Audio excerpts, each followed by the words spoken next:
In Yugoslavia, you saw what happened in Yugoslavia. Well, we were of the opinion that, well, there might be killings in Nigeria, but that there is no genocide. I hope I'm right on that. Now, the United States government haven't redesignated Nigeria as a country of particular concern because that, according to them, there is killings of Christians, in fact, genocidal killings of Christians in Nigeria. Between then and now, how much has your position changed on this issue? Bearing in mind that, look, we have information that over 50,000 Christians have been murdered since 2009 by global watchdogs. You see, I just want to make a correction. What I said that the last time I was there was that genocide does not need to happen to millions of people killed before you refer to it as genocide. Okay. I think I cited the Genocide Act, United Nations Genocide Act that says, that was in 1948. Yeah, okay. That said, if there's a systemic killing or murder or extermination of a group of persons, either based on ethnic, religious, or political affiliation, by a particular person, is genocide. In Yugoslavia, you saw what happened in Yugoslavia. Okay. In Rwanda, you saw what happened in Rwanda, where the Hutus and Tutsis were against each other, whatever. There were those who prepared those kind of, carnage and murder, because based on ethnic affiliations, you just come out. So I describe what is happening in Nigeria today as, genocide with particular, people. But whether it is based on religious whatever, or on ethnic, tribal, whatever, that is one question to answer now. Okay. Now look at it. I will quote something from a pastor. I listened to him quite recently, about 2 days ago. He said, help me understand your perspective. God is not a Christian. If God is a Christian, who answers the prayers of the Muslims? If Christianity is the only way, home will be empty. He went further to say, God is the father and the creator of those who founded religion. God is not religion and does not belong to any religion. That is a pastor I listened to. Okay. He was making this assertion. That drew my attention. And I asked myself, I said, well, this is another visa or perspective to what this particular whatever is. I want to chronicle this, how it happened. Whatever we call Christian genocide or genocide of the minority, tribes in Nigeria today. Let me start with the Constitution first of all. Your 1999 Constitution has created room or maybe division that can, accentuate genocide. For instance, the name of Christ Jesus is never mentioned in your Constitution, but the name of Muhammad is mentioned. 2, if for instance, the name of your faith, Christianity, is never mentioned in your Constitution, but the name Islam is mentioned in your Constitution. 3, if for instance, you now found out that there is no canon law operating in Nigeria that will say that all Christians or those who are Christians, who take Christianity as their religion, should practice canon law when it suits and fits them. But you have Sharia. I don't know if you understand. Sharia is an Islamic code, whether we like it or not. Whether we like it or not, Sharia is an Islamic code. To the extent that your constitution says that the House of Assembly of the state that want to practice Sharia can even make laws that will guide how Sharia should be operated. Okay, but now you look at it now. Okay, in all these things that you have mentioned about the Constitution, can you tell us how this supports the killings of Christians or the killings of Nigerians? This feeling of entitlement, the feeling of entitlement of religious superiority. That is the reason why you see Kano State Response a good report is bad. It's an Islamic police. They implement, enforce, execute Sharia laws that say you cannot drink alcohol in a municipal, a city like Kano State. I am from the South. I'm a Christian. I drink alcohol maybe a bottle or two a day. And I find myself in Kano. But for me to go buy it with my money, I have to go and hide and drink it. Because if I'm found with a bottle of alcohol on the street of Kano, the Hisbah will do what? Arrest me. If I also run a shop, because we don't forbid alcohol from where I come from. My religion does not say don't drink. Take in moderation. And I want to open a place in Kano or Kaduna or Sokoto to run a liquor shop. I have obtained my license. And I want to operate it. The Hisbah will come and close it down and say you cannot do this. Is Is that not entitlement of religious superiority? Okay, but the James right. These are things I'm asking. So, I understand your point. Yeah. I'd like for us to reduce this discussion, Yes. to the point of genocide, killing. That is what I'm saying. So is it this people? Okay, these codes now. Yes. Give a certain group of people an entitlement. Energize them. Otherwise, why can Iswap? Why should Boko Haram say they want to Islamize Nigeria? If there's no foundation for them to do that, how can a Muslim get up from the north and say he wants to Islamize Nigeria? That he will form a group of bandits, terrorists, to come to a nation that is called secular states and begin to say that he wants to Islamize Nigeria. Iswap. That is their mission. If not because the constitution gives them the vent, zest and zeal for them to operate, they will not absorb. Right. Have you seen Christians, taking up arms to say they want to Christianize Nigeria? These are questions we have to ask ourselves. Let's get the view of someone who practices Islam. Mr. Ibrahim Momo, good morning to you. Welcome to the conversation this morning. Now, do you think the issue of some religion or one religion thinking it is superior to another was or has been propelled by the kind of our constitution or the constitution we practice? Is that the bane of our problem in this country? We don't hear such things of genocidal or anybody trying to take over Saudi Arabia. We don't. I mean, there are a few Christians living there, but we don't hear that. Oh, they're trying to impose themselves. Do you think our problem is this issue is constitutionally driven, and what can be done differently? Okay, good morning, and thank you very much for having me. The first point I'd like to make has to do with the fact that it appears that there is high level of disinformation, calculated, coordinated, disinformation at play in what you have heard, being said, including what you have heard right there in the studio. And it's not a statement of ignorance, it is calculated. The disinformation campaign is a calculated one. I don't agree that the ignorance has been displayed, because when you hear educated people talk, sometimes it shows, intent. Do you disagree? What is your position? Let me make the point. Why do I say that? It's because when you ask the question around, is it a matter of religious superiority that the Constitution confers, and it's allowing, if you may, or enabling the criminality that is ongoing? The answer is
want that to confuse. Now when you say, are we having a selective amnesia, or is it we are the ones actually confusing ourselves on this table, or rather as a person or the country, making all those things to come up the way it is.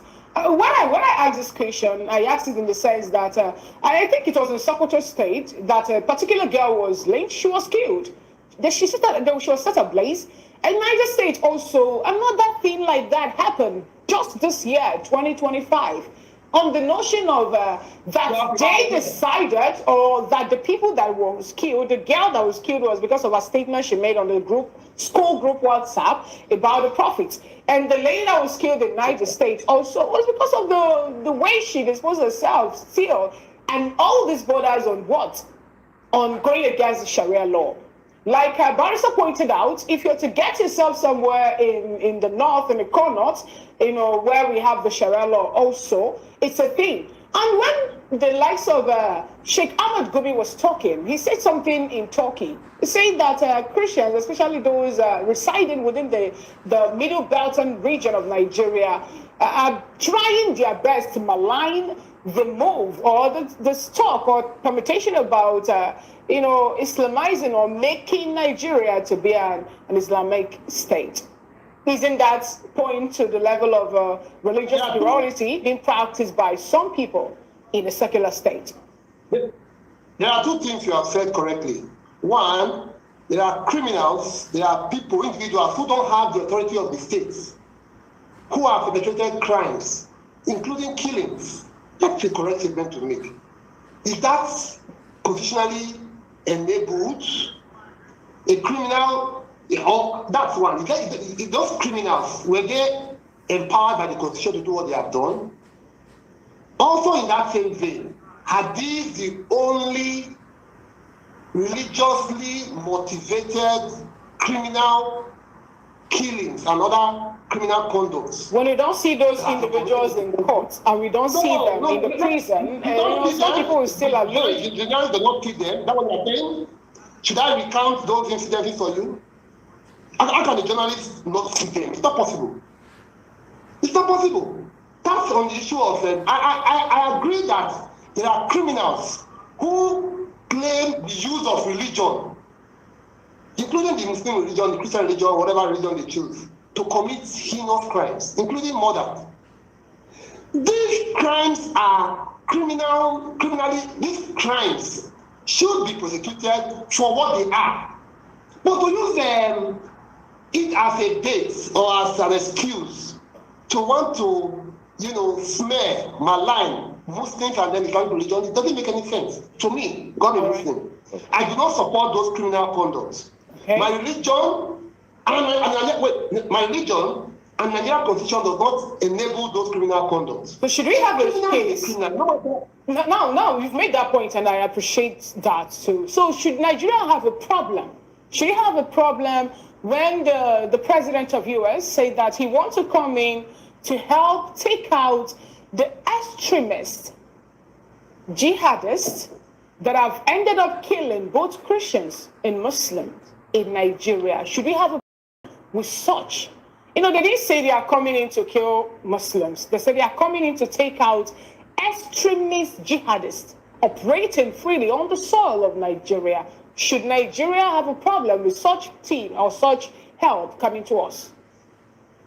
One of the beauty about VOP TV, one of the beauty, with all due respect, why I'm always very able to feature on the program, is the quality of its anchor. I say that not patronizingly. I say that because in the way you have asked your question, a lot of Nigerians don't think at that level. Should we have an issue? In the way you have asked, I'm just trying to recount your question before I respond.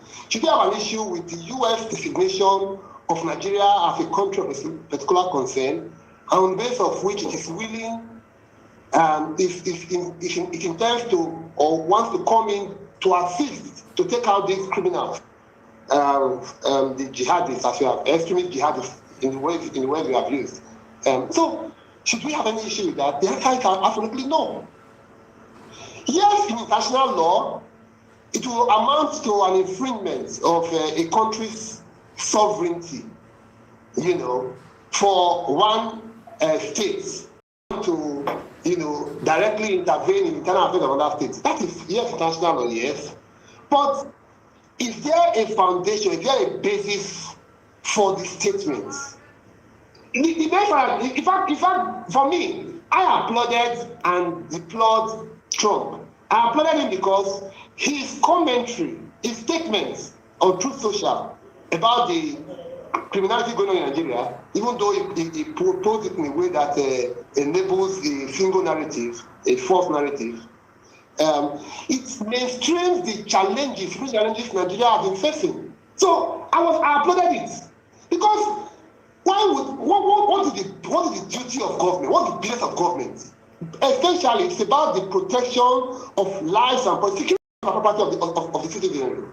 That is the basic duty of government. Now, what people have now called, in my opinion, firstly, a Christian genocide, is to amplify the security challenges that Nigeria has been facing. And I applaud Trump for it.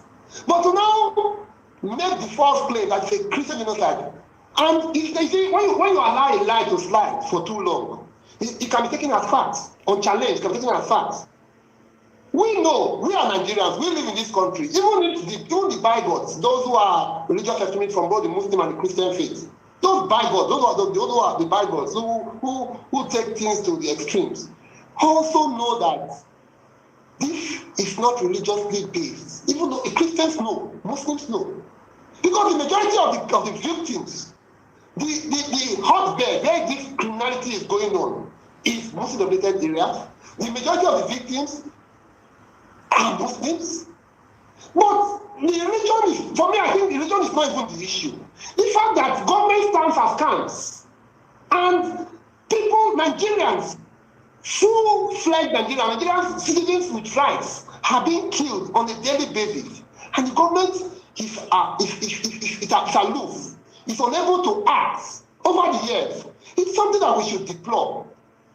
All Nigerians, all men of the country should deplore. What is the purpose of government if you cannot secure the life and property of the people? What is the purpose of government? But now we have a common spiritual challenge. But people are now trying to mine it for some primordial sentimentalism, for some, Islamophobic, primordial interest, or even pecuniary. Some of them are doing it for money purpose. It's what I find very disturbing. We have a common challenge. Let's work together to resolve it. Let's call out the government when they fail to protect our party. That is the challenge we are facing, and I think that's how I think we ought to work around it.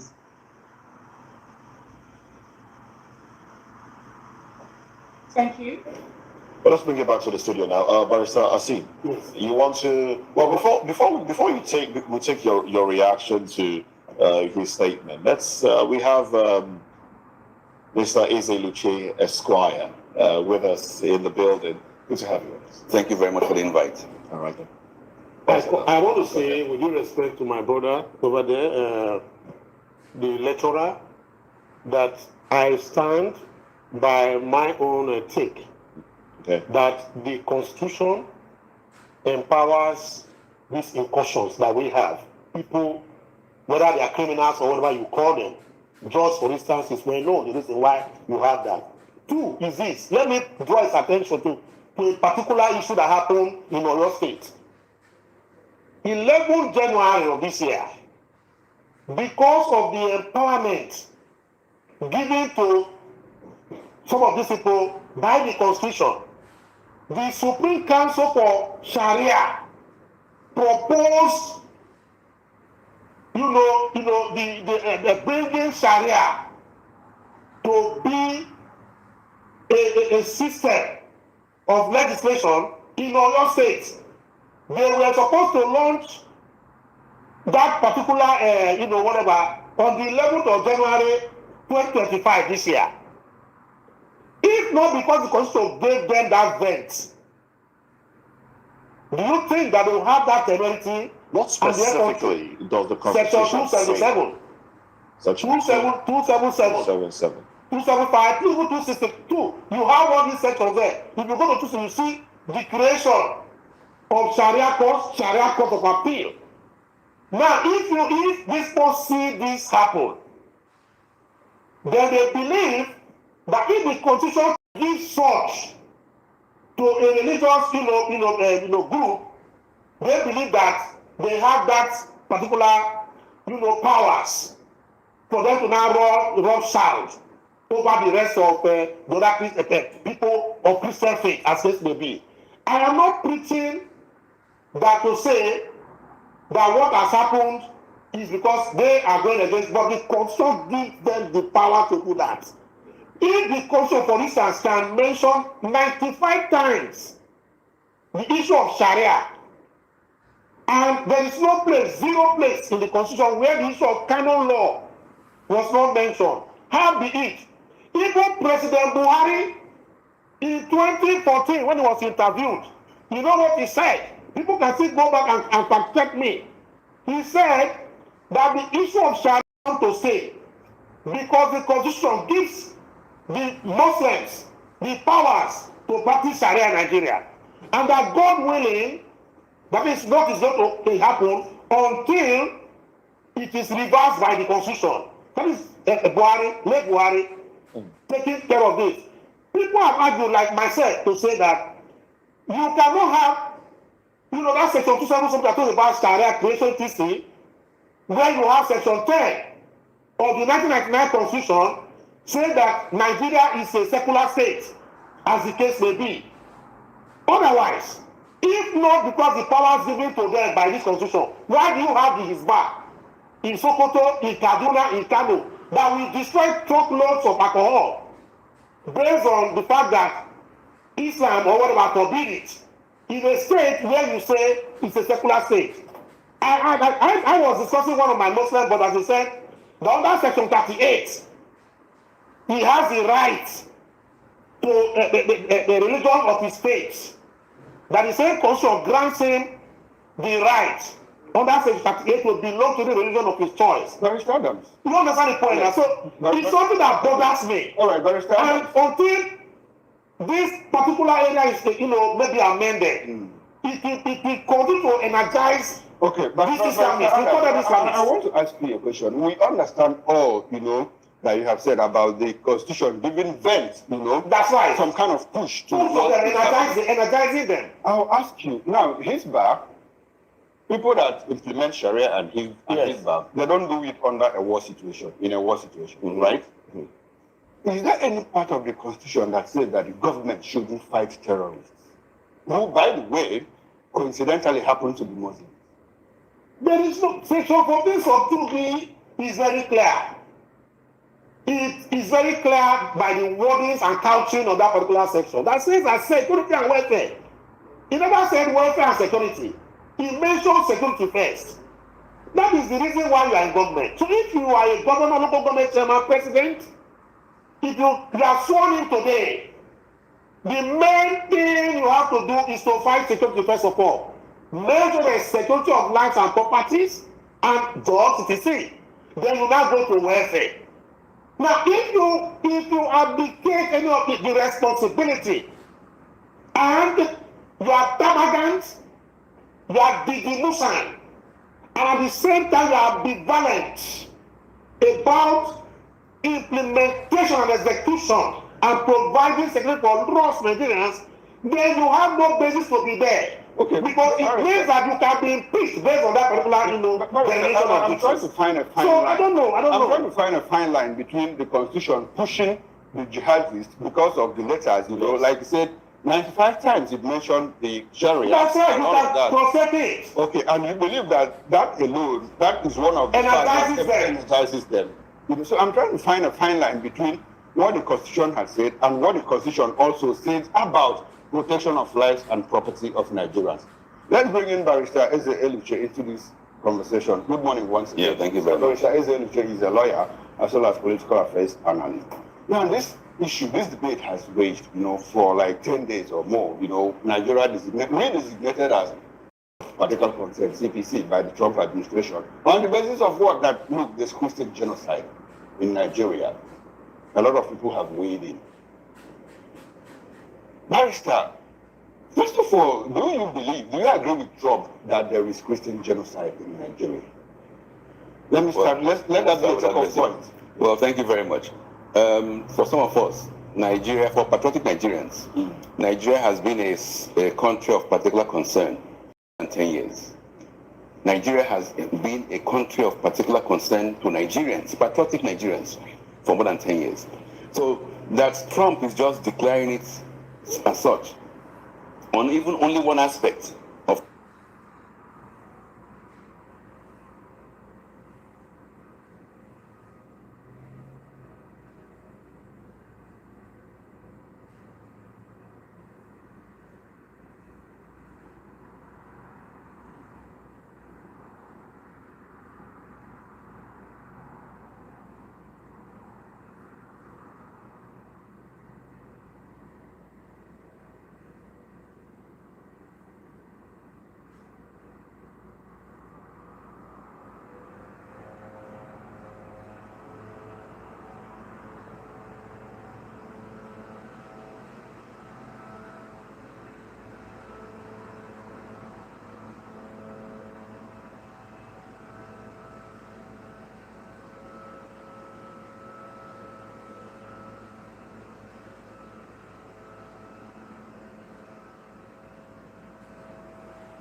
Oh boy, sorry guys. Of life, which is religious freedoms. For us, Nigeria is a country of particular concern in the area of Sorry. security, in the area of education, in Greetings the area of everyone. governance. Tracy, Generally, Michael, thank you it very has been much, a concern to Michael. us. So what Trump Sorry just did about was that, to guys. only address one area of it. And with regards to whether genocide is being, there's a Christian genocide ongoing, people think the word genocide it's not a word you bandy about. It is rooted in international law. The Genocide Convention and the Rome Statute. Article 2 of the Genocide Convention and Article 6 of the Rome Statute clearly postulates that there are 5 actions that need happen. And when any of these 5 actions happen, any of them, and it is geared towards either the full or total destruction of the people, it's a genocide. But for our own sake, we will only be concerned with only 3 of these actions, which when any of them happens, there's a genocide in place. One is if there is Petonu, welcome. Targeted killings. Secondly, if they are made to suffer bodily or mental harm. And thirdly, if there are deliberate policies in place to dehumanize them.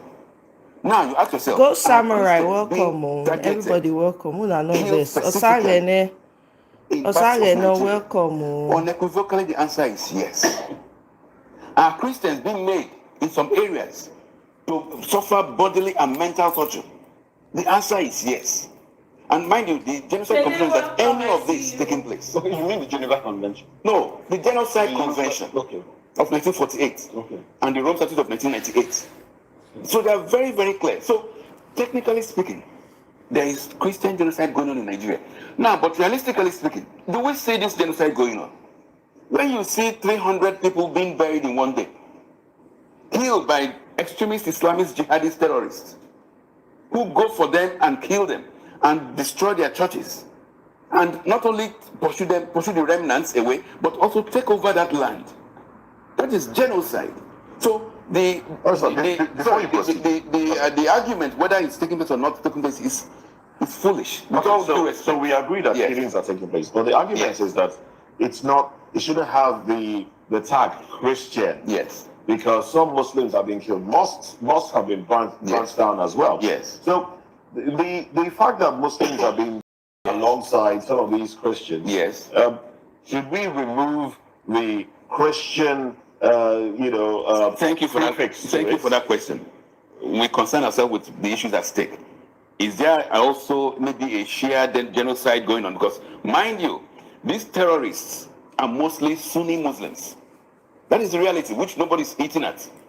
And they're always killing the Shias. Okay. That is one aspect of it. Another aspect of the killings also is that you also have extremist extremist Fulani jihadists killing indigenous Hausa settlers or Hausa indigens. So these things are several things are going on. Now, if somebody decides to say, okay, I am more concerned about the Christian genocide, what is wrong with that? If perhaps the Iranians were concerned about the Shia genocide, let them raise it up. But the question is there a Christian genocide going on? And there is no debate on that. So now, in fact, just yesterday, I saw I will not use harsh words on him, but he deserves the harshest words. The African Union chairperson, Yusuf, he went all the way to the United Nations and was talking nonsense about the Christian genocide going on in Nigeria, that there was no genocide. This is a character who, as chair of the AU, has not bothered to comment on the Sudanese, the Darfur genocide, which has been on for more than 20 years. Has not bothered to talk about the issues going on in DRC Congo or in Tanzania, where a woman has just destroyed the opposition and named herself the president. He only talks when he feels his religion is at stake. So that is the kind of debate we're having. But as a reality, there is no debate. There is a Christian genocide going on. If over 50,000 Christians have been killed, and these are documented, it's not hearsay. When you hear 19,000 churches, they are known. The locations are known. It is preposterous when you have people like Adeboye of the RCCG suddenly saying he cannot make comments, when even his own church has suffered it. But he was able to make comments when Jonathan was in office and talk about a slight increase in fuel price, or when you hear the idiocy in Adefaras's comments, when it says it's only a few people have been killed. Look, we have to call a spade, because because we are free here because your family has not been killed or mine has not been killed. But if they were killed, you wouldn't be here debating genocide or no genocide. But it's very annoying. I was coming to that. Do we see a mix of politics in all of this? Yes. Because there's been this pushback, by the federal government. Yes. So that went to United States, appeared in Piers Morgan show and said, look, there is no Christian genocide. Yes. Here. Yes. But curiously, we also have Christians in the South here who are vehemently defending that there is no Christian genocide. Yes. Even people whose churches have been affected. Yes. Do we see a mix of politics, ethnic politics in all of these defenses? Is there anyone that you see? During the Holocaust against the Jews in Germany, there were some Israelis, there were some Jews who worked with the Nazis for some kind of pecuniary benefits, to even perpetrate the genocide or the Holocaust that was going on. So when you hear these characters who come out and say there is no genocide, because maybe they want to have some largesse from government or whatever, Kenyamu said because he's a Christian and he was made a minister, then there's no genocide. What kind of crap is that? Or that the president's son distributed 1 million Bibles, so there's no genocide. For goodness sake, there are Bibles in hotel rooms, and we know what goes on in the hotel rooms. So the reality, we don't debate. I just explained to you rationally what genocide means and what in reality we are experiencing in Nigeria. So with regards to what the foreign minister went to do in New York and his interview with Piers Morgan, it's expected.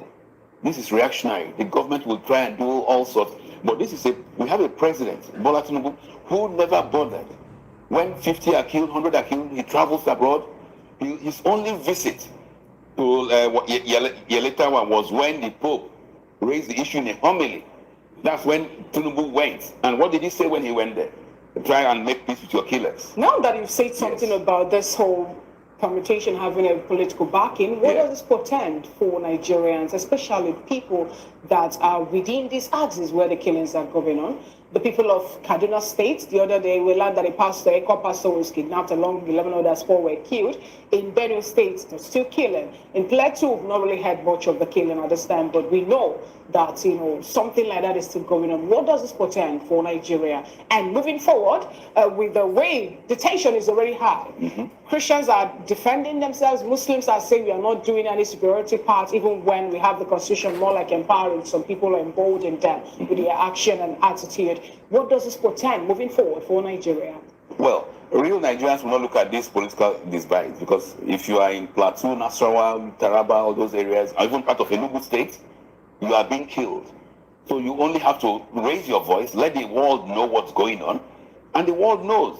Even the world is aware of these reactionary moves. They know how the Nigerian government operates. They know that money is going around. They know that they're paying lobbyists in millions of dollars to try to launder Nigerian image. But the reality is the reality. People are still being killed till tomorrow. And the Islamists, you see, when government does these things, the world is watching.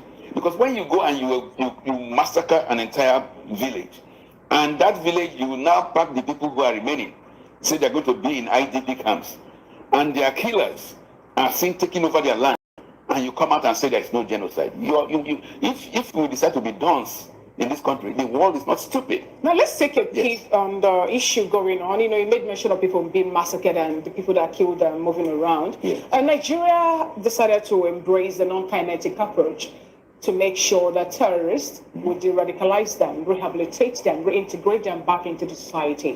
The other day, Kaduna State also made a statement on how they are going to bring in free education, healthcare for them. There was also a talk about further embracing of these people that have killed people before, and they say they are not terrorists in quotes. Now, how do you think this will help to shape the idea and ideology of those whose family members were killed by these men, and then they are still seeing them moving freely, enjoying what them are not enjoying, the free education and free medical health care? Thank you very much. I think Nigeria is, we present ourselves as a joke to the international community. This phrase, non-kinetic, is simply dense. We don't need it. We need actions. We need the outcomes. It's like when the government threw out the issue of palliatives or the issue of IMF conditionalities. Then everybody runs to the streets shouting conditionalities, without even knowing what it means. That is how every soldier now comes out, or every governor says non-kinetic. Ask them, what does it mean? Because what people want to see is the result. And when you have a government that embarks on this senile approach that they call de-radicalization, rehabilitation, and reintegration, come on, the fight against terrorism is not new, it's not novel. You don't reinvent the wheel. It's the same terrorists that Americans are fighting, that those who bombed, those who participated in the 911 are still detained till tomorrow. But Nigeria is now rehabilitating and reintegrating the terrorists who killed. And what do? When they come back, you house them, you equip them, you give them more money. They look fresher than our soldiers who are sacrificing their lives. And you expect these soldiers to go in and give their all?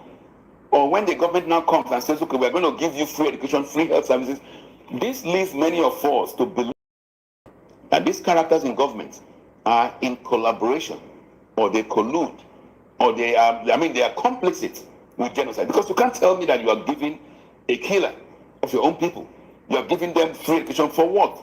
You are rewarding evil. So those characters in government, whether they are governors or whatsoever, who indulge in this kind of criminal behavior, I believe that at the appropriate time, when there is need to bring all these characters before an international tribunal, you will discover that under the same genocide convention, these characters qualify as people that should be tried. No, I asked this question earlier to Comrade Ibrahim Momo. Let's get your opinion on this. Yes. Should we have a problem with US coming in to help us take out the extremist jihadists operating, killing people? Now we've said that it's not only Christians that are being killed, Muslims too have been killed. Should we have a problem, with the United States coming in to say want to help kill out or take out or exterminate this people? Thank you very much. In international law, international affairs, that's what is called the responsibility to protect. Anybody, any country has a responsibility to protect somebody who is weaker, who cannot fend or defend himself. Nigeria itself took part in such an R2P when Nigeria went into Sierra Leone and Liberia. Because no government invited us in Liberia and Sierra Leone. Nigeria went by itself. So the reality is this: if in their good thinking, the United States or any country, having seen that Nigerians are incapable of stopping this Christian genocide, they decide to exercise their rights or their duties under the responsibility to protect and come in, they are most welcome. I mean, if you are somebody who has lost his family in Nasarawa and you are at the verge of losing your life, and somebody says, I'm going to help you, when your government has severally failed, there's absolutely nothing wrong in any country, whether US or whoever, coming in willingly to try to help those who are suffering from Christian genocide. Thank you so much. Thank you. Una hear say Obiano don kpai. Una hear am? They say Obiano don kpai o. Na breaking news. Willie Obiano don kpai o. He has gone to be with his forefathers. He is now an ancestor. Okay, let's observe 1 minute silence. We know say we know he's not a he's not a favorite person, but na human being, right? Look, we observe 1 minute silence for the man.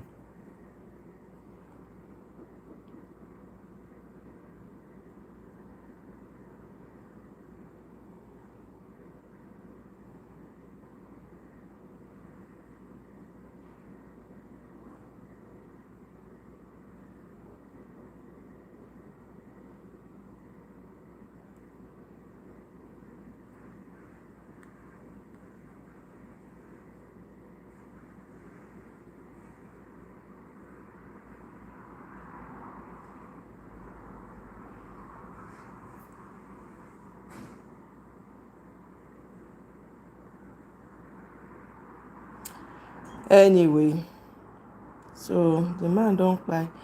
Moving along. Welcome everybody. As you enter, please don't forget to double tap your screen to like the live, share the live, subscribe if you have not yet subscribed. Let's keep this ball rolling. Okay.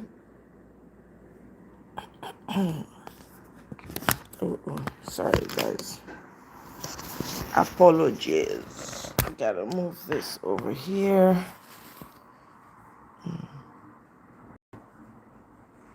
place in Syria under Jolani and his forces.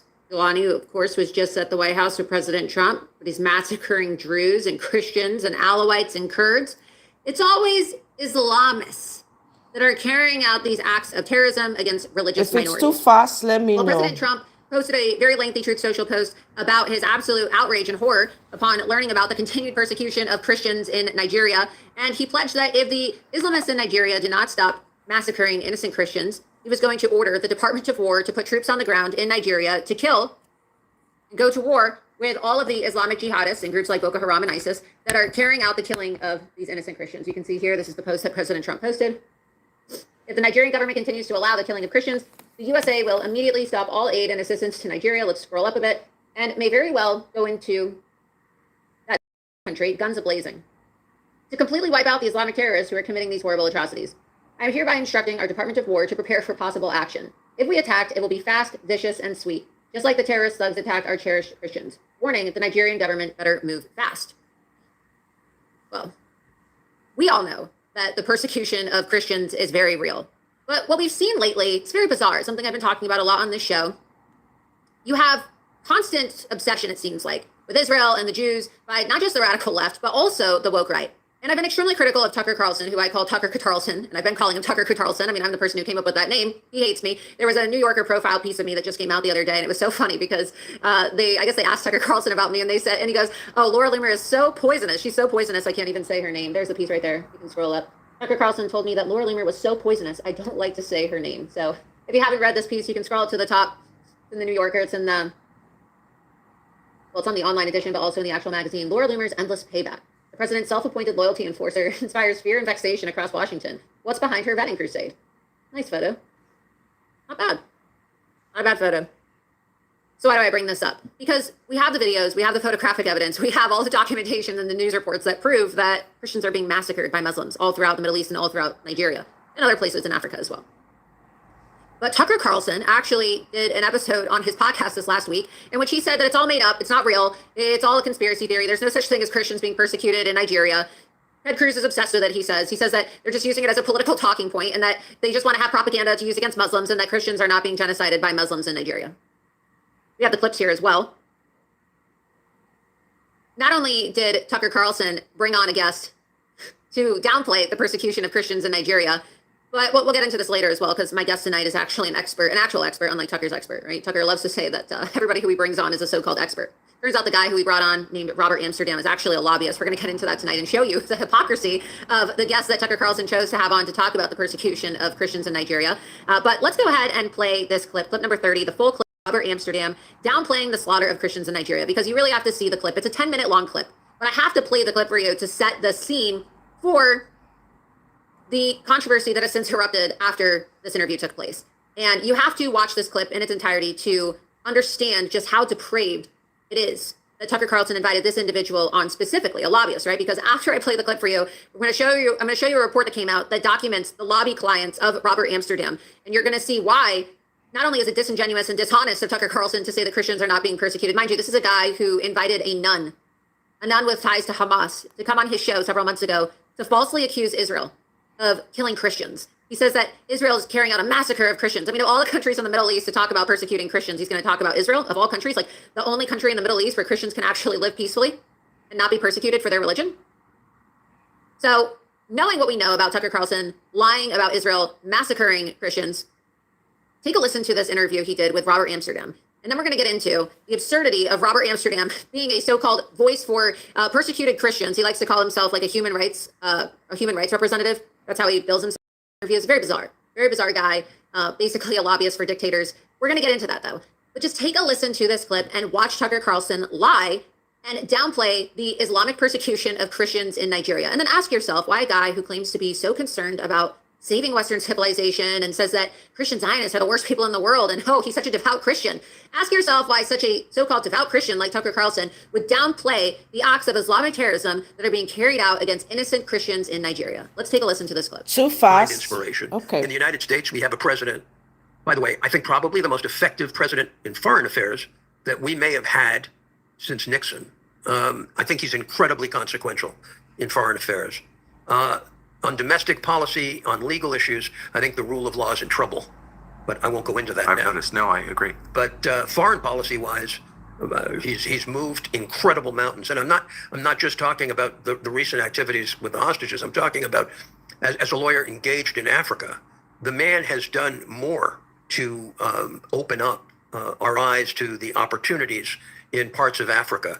He's made it much less risky to go into Africa. As an American in Africa over the last decades, you don't know how frustrating it is when the Department of Justice opens up investigations the minute American companies want to venture into Africa or into Latin America. Yes. And now that's not happening. And now American companies are going into some of the Wild West countries in Africa and Latin America. And I say, more power to them.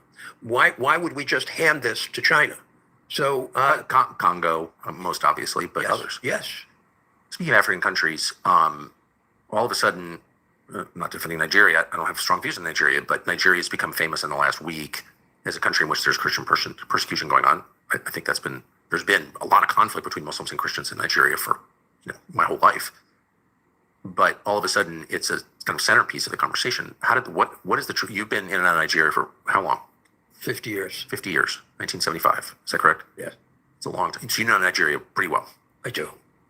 What is the truth about what's going on? Well, and I ask because you've got credibility. You know the country, and you're spending the rest of your life defending Christians around the world. Tell me what the actual truth of Christian persecution in Nigeria is. Well, let's be very clear that the Nigerian government is populated by Christians and Muslims. Mm-hmm. I have represented in his earlier life the National Security Advisor of Nigeria when he was a young man, and he's a lovely individual and caring and universally respected in terms of religious issues. Devout Muslim, but universally respected.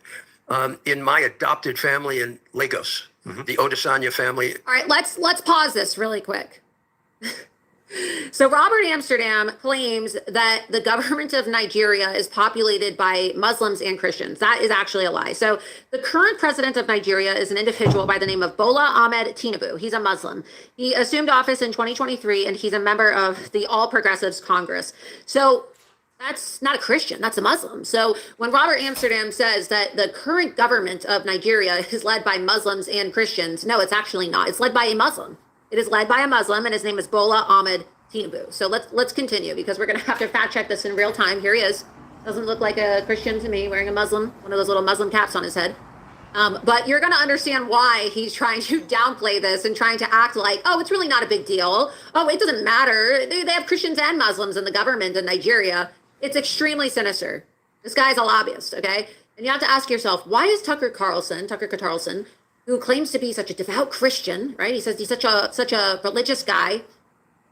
I have my doubts, okay? I have my doubts.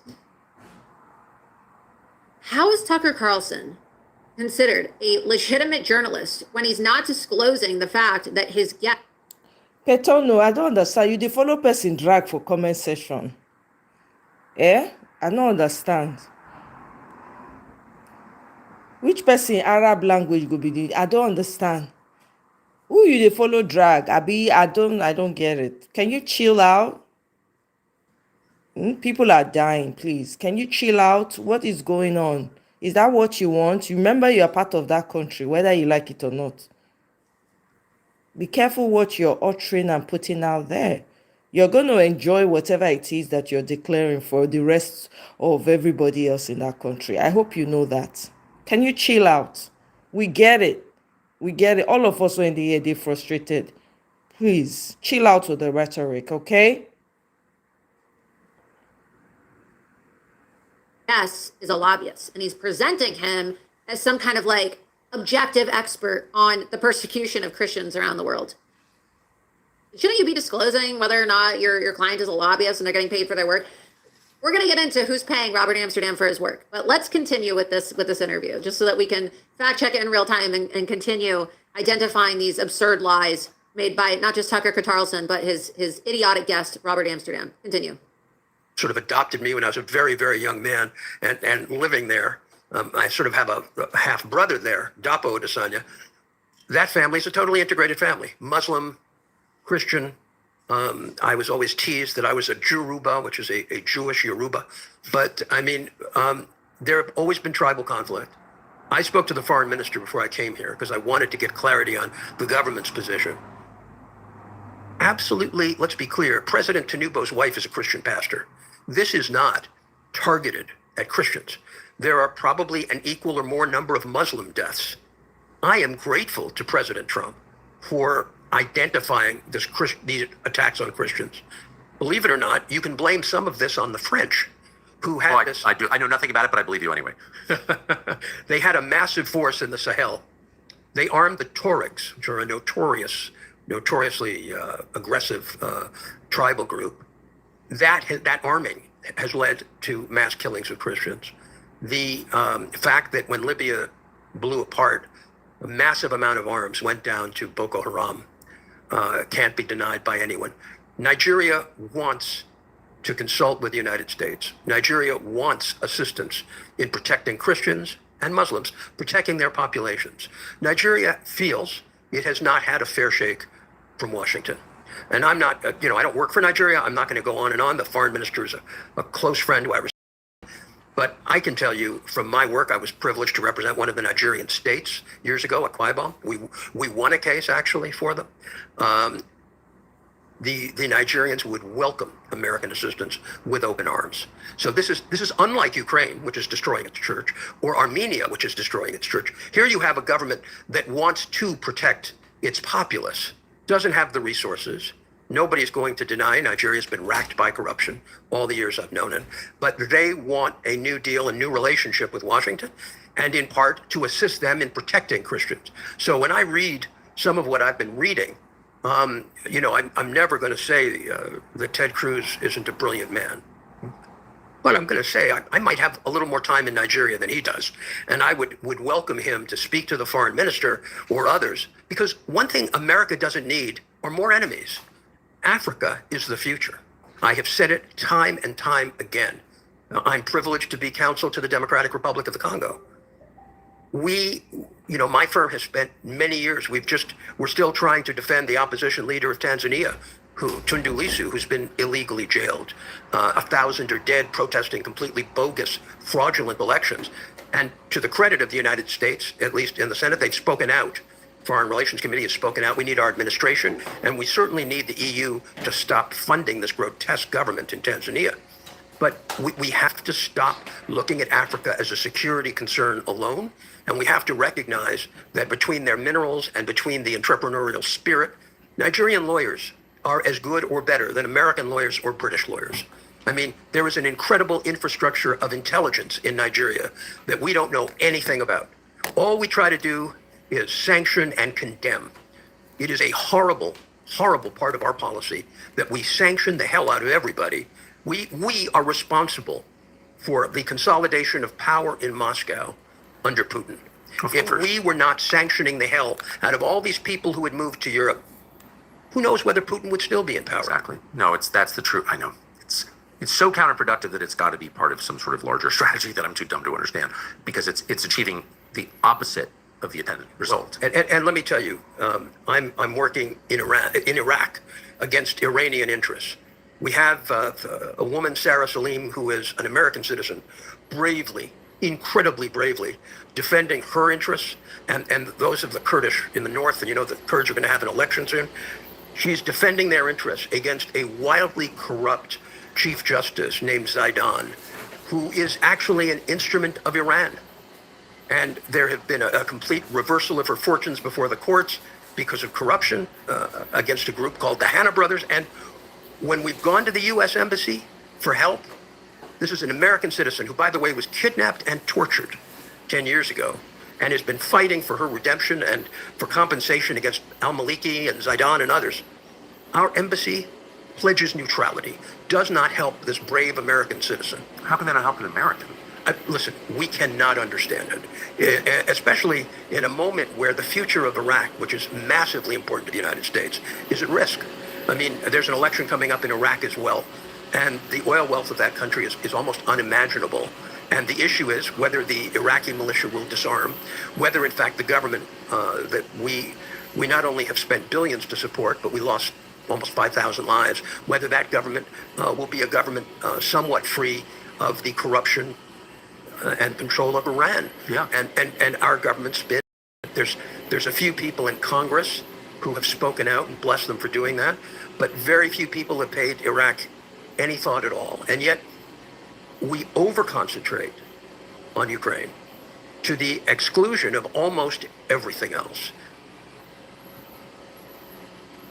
So I just want to know, before we get into dissecting Robert Amsterdam's lies about Christians not being targeted in Nigeria, why are we supposed to give a shit about the individual clients of some lobbyist who is representing people in Africa and the Middle East? Like, where does Tucker Carlson find these guests? Like, does anybody ask themselves, this is kind of strange, this is kind of random. How did this interview come about? Like, how did Tucker Carlson get put in touch with this lobbyist and this PR agent who is probably paid millions of dollars a year by foreign governments to represent them? Yeah, Tucker Carlson is supposed to be the America First guy that wants to tell us that if we believe Israel has a right to exist, we're Israel first, we're not America first, and Donald Trump isn't America first enough, according to Tucker Carlson. But then he's going to have a guy on his show who's not even talking about anything related to the United States of America. He just wants to talk about all these foreign countries and his foreign clients that, of course, he's pretending like he's just representing these people. He's not actually disclosing to the people how much money he's making representing all these foreign governments. Very, very America First, I may add. Very, very America First. Very America First. All right, well, you heard Robert Amsterdam say firsthand that he doesn't work for the Nigerian government. He says, I don't work for anybody in Nigeria. Mind you, I'm just here to talk to you about all this stuff and try to convince you that Nigeria is so amazing and they're not actually persecuting people because the Muslim president of Nigeria happens to be married to a Christian woman. So don't pay attention to any of those videos of ISIS and Boko Haram chasing women through the fields of Nigeria and massacring them and their children. That's all fake. Oh, that must be AI. It must be AI because, well, Ted Cruz certainly doesn't know what he's talking about. Well, I know more than a United States senator that is getting classified intel briefings because, well, yeah, I'm a lobbyist, and I'm a lobbyist, and so of course I know more than a senator who's actually receiving intelligence. I mean, does Tucker Carlson think that the American people are stupid? I don't know. The people who watch Tucker Carlson must actually be stupid if they're going to fall for this absolute bullshit. Let's pull up this tweet, and you're going to see firsthand just how disgraceful Tucker Carlson is. I mean, it is really ironic, don't you think, that the guy who goes around talking about America First, well, of course Zohran Mamdani won. Of course Zohran Mamdani won. Of course Zohran Mamdani's the best candidate for mayor of New York City. He says he doesn't want to go to Israel. He's going to stay in New York City. What's the first thing that Zohran Mamdani does? He goes to Puerto Rico so he can go pray in a mosque with an imam who cheered on October 7th.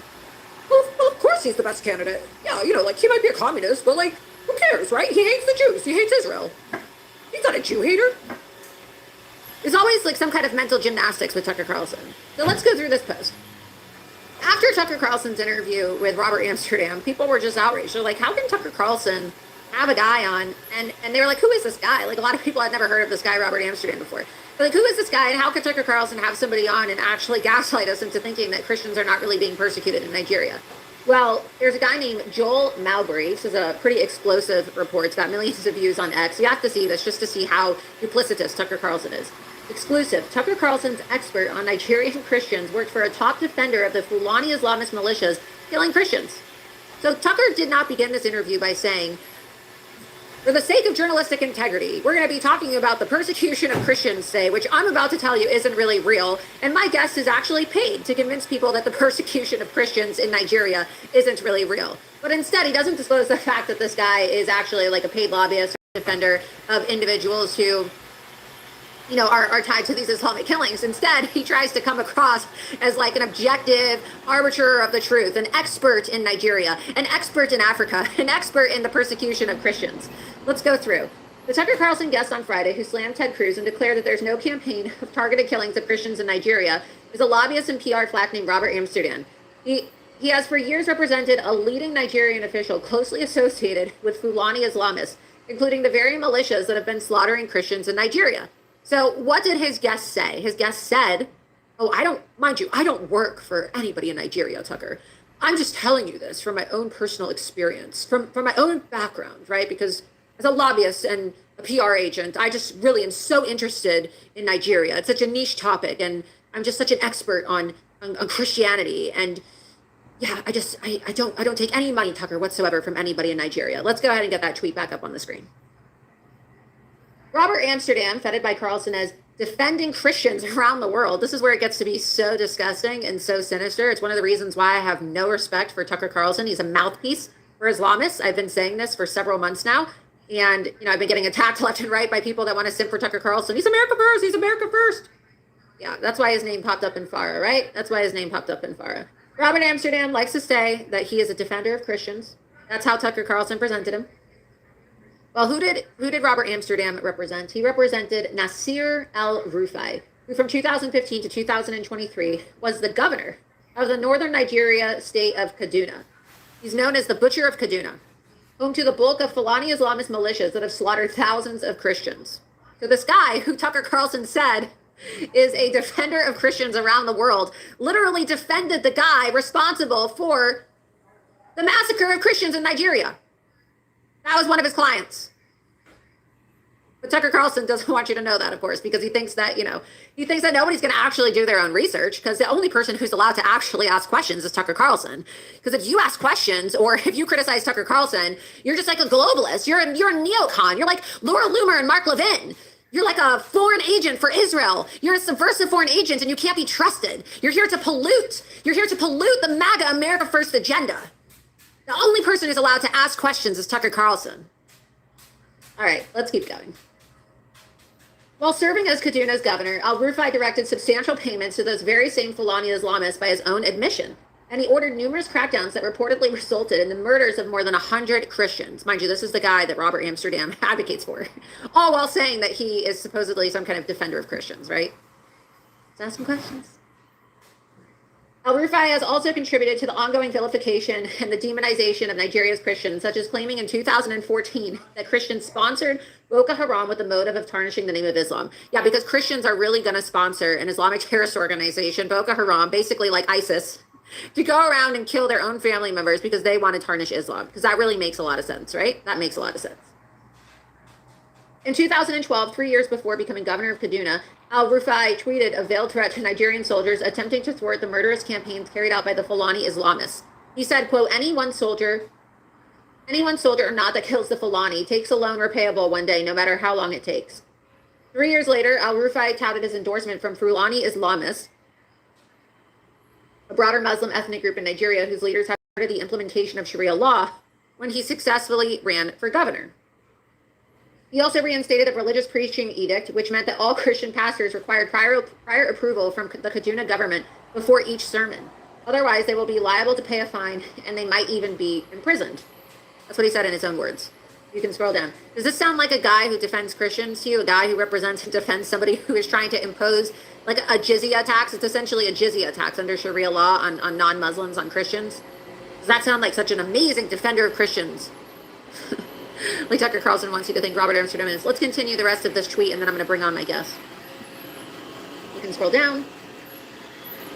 Both Tucker and Amsterdam cited the latter's work on behalf of various Nigerian entities as the basis for his expertise to refute claims by President Trump and Ted Cruz.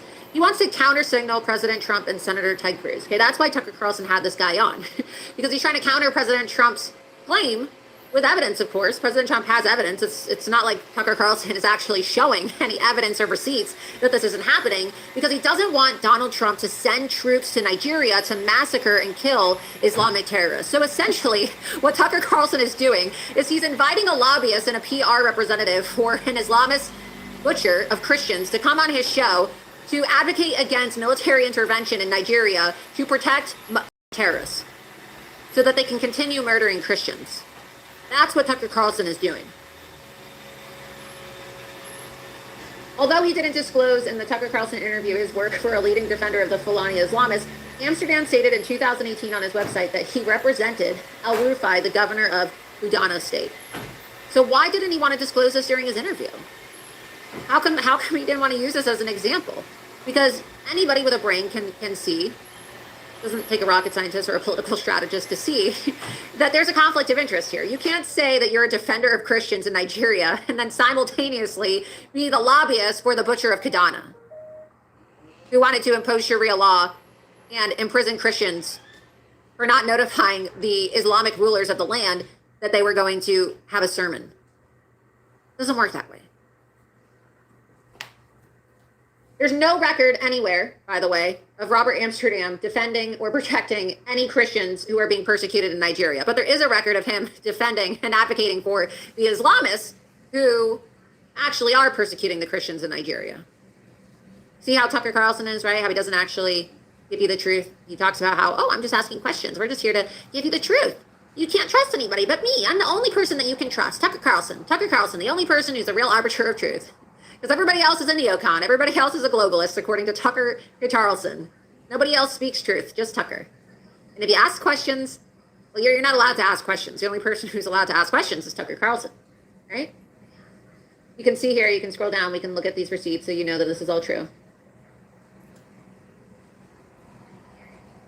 You can do the interview, no results for Robert Amsterdam on Fulani, of course, because why would he call out the Fulani? He's representing them. And then you can see here.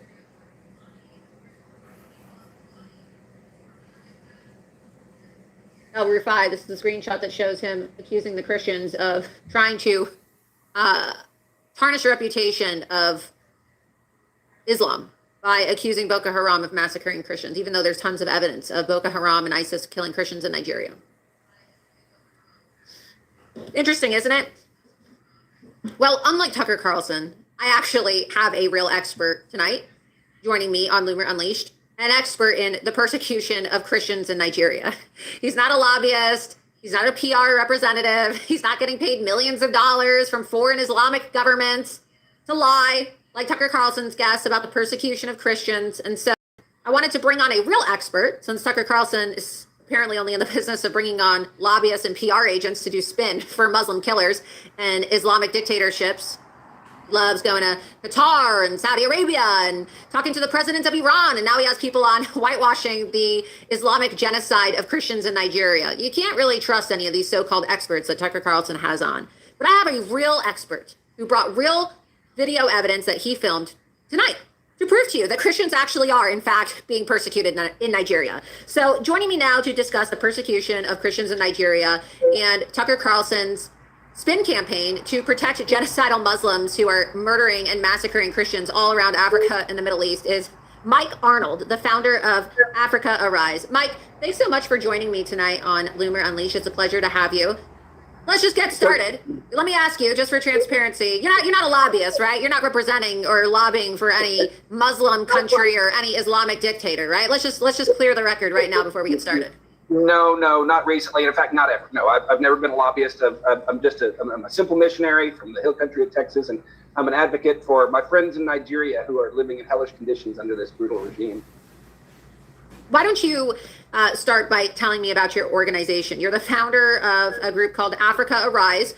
You were the former mayor. You were a mayor in Texas, so you were involved in politics, but now you've since given that up. And you do missionary work. You do missionary work and you go to Africa, particularly Nigeria. I see you have traveled to Nigeria 16 times since 2010 and 7 since 2019 to investigate and document the genocide of Christians in Nigeria. So what does your group Africa Arise do? We fundamentally are a humanitarian organization, and our main emphasis today is we have schools in these concentration camps, for lack of a better term. They call them IDP, or internally displaced person camps, but they're really concentration camps. And we build schools there, and currently we have about 600 full-time students, 15 full-time teachers. And we're rescuing these kids from the cycle of death. Without intervention, that's estimated about 60% of these kids in this situation are going to be radicalized. In fact, Open Doors says without intervention, there's going to be about 2 million young people radicalized in Nigeria. It's mission critical right now that we get involved. What inspired you to create this organization? And when was your group, it's called Africa Arise, when did you decide to launch Africa Arise? What was the inspiration behind it? Sure, yeah, my first trip to Nigeria was in 2010. I was a guest of a fellow that was an amazing man. He founded a group called Unity for Africa. He did conferences, campaigns, and outreach all over the world through Unity for Africa. And he became my mentor. I traveled all over Nigeria with him over many trips, over many years. And he passed away in 2014, and I think God spared him from seeing what his country ended up becoming. And waited a few years, and that custom, the oldest son is supposed to take over, and he never did. And several years later, I decided to go ahead and form a new entity based on that framework. And in 2019, founded Africa Arise. In fact, it was on our first mission trip there under Africa Rise. We were just traveling the country speaking at churches and schools and such. And we stumbled into, absolutely unplanned detour in the middle of their modern capital city. It's founded in the late 70s, so everything's new there. 3 million people, high rises, glass buildings, paved roads. In the middle of it, this, lack of a better term, this shithole, this sewage ditches, hand-built shanties, thousands of people just struggling to live day by day. And I started asking their stories, and these were peaceful, productive, a lot of them professional people who were brutally driven from their homes, witnessed horrific massacre, lost loved ones, lost everything. All the churches burned, all their homes burned, women and children sold into sex slavery, men hacked to death. But they escaped and made it 500 miles here to these camps in Abuja, and they're all over the country. And they've been stuck there. The government denies they exist. The United Nations denies the camps exist, and which is a tragedy because international aid is available for any IDP on the planet if they just get identified by their government. And the government calls them criminals, calls them beggars, bulldozes these camps, smothers them. And they do it because it's witness suppression. These are the eyewitness to genocide, and they don't want them to ever be known. And so my work since 2019 has been to serve these people and try to tell their stories. Been all over the country. I've been to the front lines. Bokos, where the Christmas massacre was. I was there 2 months later, and really got to see things firsthand and met a lot of people that are very amazing people that are eyewitnesses, survivors of genocide. Wow. Why do you call them concentration camps? I know that's a pretty loaded term, and I know that some people are going to say, oh, is that hyperbole? Explain to the viewers why you call these camps in Nigeria, where these Christians are living, why you're referring to them as concentration camps. Well, first of all, there's no escape. They don't have. It's like Alcatraz. They don't have a fence, but there's poverty. There's everything. There's nothing, nowhere else to go. They have nothing. Everything's taken away. And at least there are people from the community and all until it's full growth. They're sent there to die. They're sent there to be ground down and disappear. But I use that terminology specifically because I'm trying to put things in a context that people will understand. Right now in Nigeria, it's like this is 1940. And we're in Germany, and a journalist stumbled into Auschwitz. That's what we're looking at here. That's the level of the Holocaust that's happening. That's the level of there's between 4 and 10 million displaced people that are being denied, ground down, and suppressed. And it's the level of complicity. I'm very concerned to see these policy analysts and wonks saying, oh, we need this sanction, and we need this restriction, and we need to do this embargo. People, the leaders there, they don't care. First of all, they're jihadis. Second of all, they'll just give it to China. They'll give it to Russia. That stuff's not going to work. Neville Chamberlain is not going to work here. We need to realize this is the Nazi regime of today. This is the Holocaust of today, and we need to approach it accordingly. What do you think about President Trump's commitment to put troops on the ground in Nigeria if these Islamists don't stop their massacre of Nigerian Christians? Do you think that it's a good idea, or do you think that the United States should stay out of additional global conflicts? That's a tough one, but I believe that there's actually a clear and present danger to the United States and to the world that must be addressed. According to Michael Langley, the head of AFRICOM, the U.S. African Command, I understand he's recently retired, but he was the head of this back in May when he testified before Congress. And he declared very openly with all the evidence necessary that northern Nigeria is now the epicenter of global terrorism. You have ISIS that is relocated there. They're now ISWAP, Islamic State West African Province. You have Al-Qaeda affiliates. You have all these global terror organizations that have now made it their headquarters. They're sucking off the natural resources. At this point, the estimate from their own government is about $9 billion a year of minerals being looted from the grounds in the north and going to China. And at least 10% of it, again, according to their government, which is probably 10 times this, but at least 10% of it is going to fund terror and corruption. So it's at least $900 million a year that's going directly to these groups there. And the government, they're not stop. They can't stop it. The jihadis and the politicians are two heads of the same monster. And you understand Nigeria was founded and how it exists and how the federal structure exists. It is a jihad government, and it just has the veneer of a democracy on it. And they are well. And what's really interesting, I'm not going to play the clip again because it was a 10-minute long clip. I know that you've already seen the interview as well because we were discussing this today when you and I were talking when I asked you to come on my show. But what do you take from Robert Amsterdam's claim that, the government of Nigeria is actually run by Christians and Muslims? Well, we know that the president of Nigeria is a Muslim. And then he tries to say, well, of course, he's not actually allowing for the persecution of Christians because his wife is a Christian pastor. So what do you say to those who are questioning how a president who is married to supposedly a Christian woman who is also an ordained pastor what do you say to the people who are, kind of skeptical about why the government of Nigeria would allow then for Christians to be persecuted and killed by Islamists and turn a blind eye to it if the first lady of Nigeria is actually a Christian? Well, you keep using that word, but I don't think it means what you think it means. The word Christian doesn't mean that you have a cross pendant. I mean, well, that's why I'm asking you, right? Because because that seems like a pretty convenient story to have. Like, oh yeah, you have this genocidal Muslim president who is, and it also just doesn't make any sense because if you are really a devout Muslim and you are in support of Sharia law, and we know that these Fulani Islamists are in support of Sharia law, you would never really be married to the actual devout Christian woman.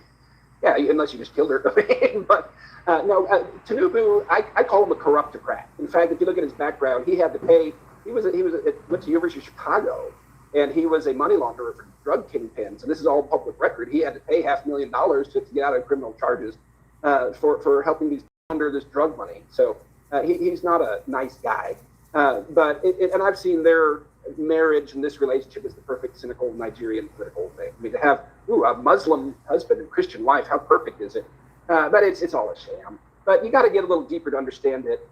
I don't know that Tinubu himself is a jihadi, but the Nigerian government is. Nigeria was not ever a colony. It was never a nation. It was two separate extraction corporations set up by the British. And the way the British controlled it, like they did in all their empires, was indirect rule. And then they had this caliphate, the Sokoto Caliphate, established in the early 1800s, the largest pre-colonial empire established by jihad, radical Muslim jihad, established this caliphate. It's still there. It's 19th generation now, and it's still dominant. It's still this Pope and King to 108 million Muslims.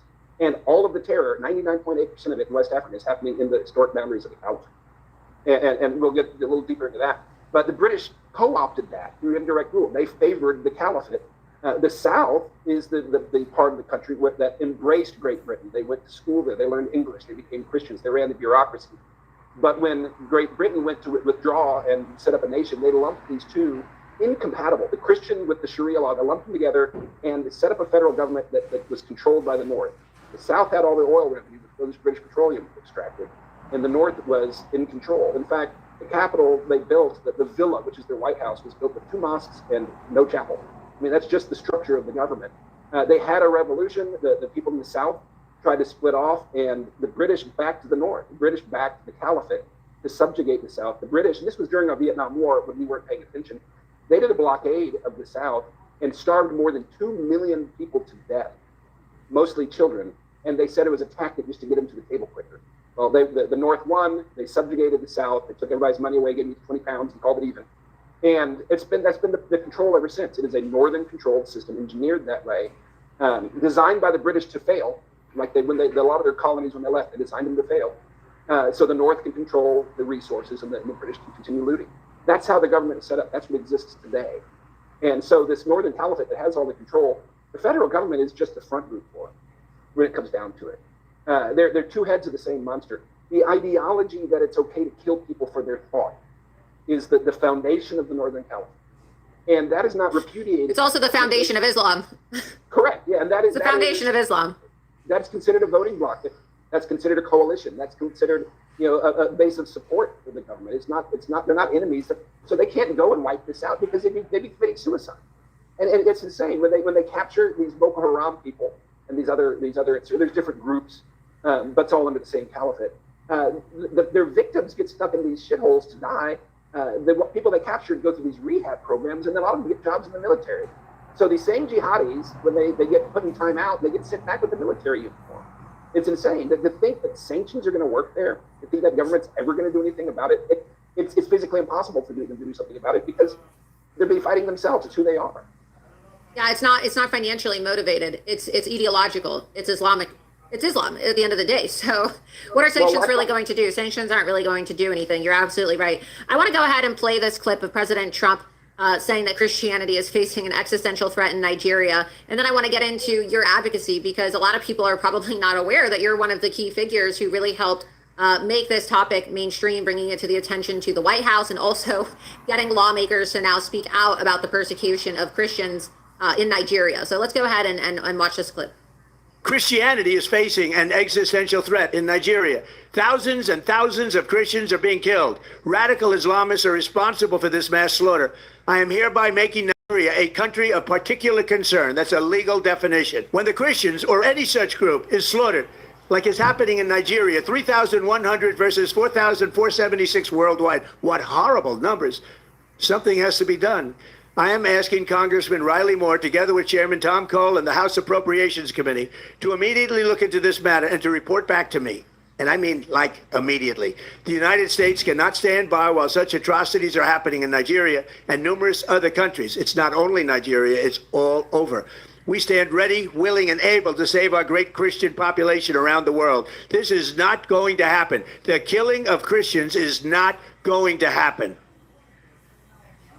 Thoughts on what President Trump said? I was really excited when he made the announcement, not the part about country of particular concern, but when he originally announced it, he said, that's just the beginning. Because Nigeria's had country of particular concern. I believe Saudi Arabia has it now. I mean, how does that affect them? They're already, the Chinese are already playing, they're parasitical wherever they go. They're predatory parasites without a soul wherever they go. And they're already extracting these blood minerals from the north. And if things get too hot in the west, they'll just pivot to the east. That's what they'll do. So Trump, I believe, is the man for the job, though. He's going to see past the red tape and the bureaucratic stuff and see where those points of pain are. What I'm recommending is a threefold strategy, and I've had this policy paper circulated now.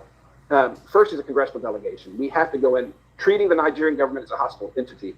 But we need to take cameras into these camps. We need to interview these survivors. We need to get this on the record. That's what's going to blow the doors off. That's what worked in Boston. Well, is it even safe to go in there? I mean, if they have Boko Haram and they have all these jihadists running around with AK-47s, is it even safe? Because I was thinking about going to Nigeria. I just got back from the Syrian border where I was interviewing the Druze. They were being persecuted by Jolani, and it's another example of Islamist violence against religious minorities. He's killing Christians, Druze, Kurds, Alawites, and I was wondering how safe it would be to go to Nigeria. Can you actually get to these camps, or is it a severe safety risk? I was wondering, because you've been there, you said, how many times now? You've said 16 times you've been there. So you take security?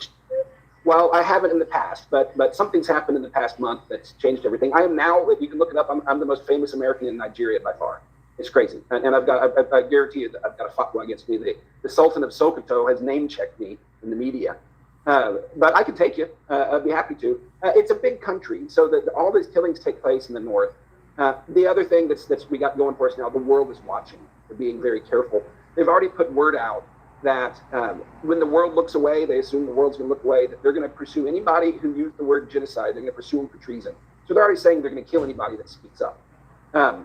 But here's the thing. A month ago, on the 7th of October, I got a call. I was in Bible class on Sunday morning in Blanco, Texas. And it was the national security advisor of the nation of Nigeria, the number 2 guy in the country and the most dangerous man in Africa. He called me along with the president's PR spin doctor. And they invited me, because this was right after Bill Maher and Ted Cruz started talking about it. They were in a panic. Biggest PR blunder in the history of the world. I don't know what possessed them. God befuddled their minds. But they called me to come on a stooge tour.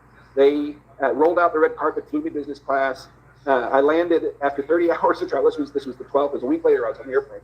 Landed there on the 13th. They took me straight into a photo op with the guy that they presented as the chairman of the Christian Association of Nigeria, which ends up it wasn't true. Photo op. He recited talking points. And then the next 3 guys that come into the room are these northern imams. The guy sitting right next to me, we're touching knees, sitting on a sofa together. I recognized him. He is famous. He was a former minister of communication, had publicly celebrated, saying, of course we all celebrate when unbelievers are being killed. This imam was sitting next to me, spewing talking points to me. And then we get up for a photo op. Well, some of the advice I got was don't be in a compromising picture. So we stood up for a photo op, and I did this in the camera, and so they couldn't use my picture. And then they ran me through, no break, straight from the airport, not even a bathroom, into the live TV set for their top-rated primetime program, which is in the same hotel complex, as the countdown was happening, and tried to trip me up on there to say there's no genocide. I was able to punt to get, and there was a press conference the next day. This was the 14th of October. All the assembled press, this was this PR stooge tour press conference. This is where the American says there's no genocide. I knew there was about a 25% chance I'd be killed. I updated my will before I left, said goodbye to my children. But I was willing to. Really, you actually thought you were going to be killed? I thought there was about a 25%. I thought there was a good chance. And I got top level experts that told me you're not going to make it out of there alive. But I was willing. Why did you go? You know, I got together a couple years ago with 2 other friends and myself that I hadn't seen since college. And we reconnected and started doing stuff together. Both of them are dead now. I'm of that age, 2 out of 3, why not me? I don't know. You got to go sometime, and you don't really get to choose. But I figured if this, I didn't want to die, but if this is how I go, I the worst ways, because this is a cause worth dying for. For the world just to know what's going on. I really believe that. And I was prepared. But I get to this press conference, and it's a long story, and maybe I'll make a movie someday, because it's pretty crazy. But I had a dead man switch drop. My report dropped at the same time the press conference started. Got syndicated online. I had a couple people there embedded in their live streaming, which is pretty good life insurance these days. I had a professional videographer there embedded as well. And I indicted the nation for genocide. I had manipulated it, so as soon as the press conference was over, I got in a car, went to the airport, and flew home. When I left Nigeria, I had 114 Twitter followers. My first post got over 2 million hits and 12,000 retweets. It's been the subject of every talk show, every podcast, every meme, everything in Nigeria. Pretty much since then, I'm the most famous American in Nigeria, and you can track it from that point. So after you condemned the country of Nigeria on live television, you decided to get on a plane and go right back to the United States. Well, yeah, I had it set up that way. It's the only way I was going to live. I had to stay there. They originally wanted me to stay another week, but I arranged it so I could flee immediately and get to safety before the bomb went off, before they figured out what happened. And what did they say to you after you got done with your TV interview? I didn't stick around. I got up and left. And the Nigerian Senate that same day convened an emergency meeting to form a committee to respond to my charges. The Nigerian Senate convened an emergency meeting that same day. And do you think that you're going to be banned from entering the country again? Do you have plans to go back? What do you think is going to happen to you? I plan to, but the results, within 72 hours, the global narrative flipped from 80% denial to 70% affirmation in 72 hours after that. And observers on both sides of the Atlantic say that that's directly what prompted Trump to take action when and how he did, was that narrative flip that happened literally overnight. Yeah, and we actually saw the press secretary, Caroline Leavitt, also talk about this during her White House press briefing because people were asking about it. Let's go ahead and play clip number 40. If the Nigerian government continues to allow the killing of Christians, the United States will immediately stop all aid and assistance to Nigeria and may take action to wipe out the Islamic terrorists who are committing these horrible atrocities, especially against innocent women and children. How does that make you feel? It must feel pretty cool, knowing that you've been working on this for many years now. I mean, 2010 is when you first went to Nigeria. So you've been working on this for over 15 years now, and now you're finally just starting to see the fruits of your labor. Yeah, and again, when I first started going, Nigeria was the only nation on earth where radical Islam was being pushed back. And we haven't even gotten to how Obama actually unleashed all of this on purpose. We can get into that if you want, and I've got the goods. I mean, his hand's in the cookie jar there. So it was really 2019 when I became aware of what was happening. So it's 6 years that I've been, and a lot of people have, a lot of people a lot smarter and better than me have been screaming about this for a long time, which, to be honest, the greatest betrayal of all from Tucker Carlson. And God, I always thought the world of that guy. But it's like finding out your uncle is a serial killer.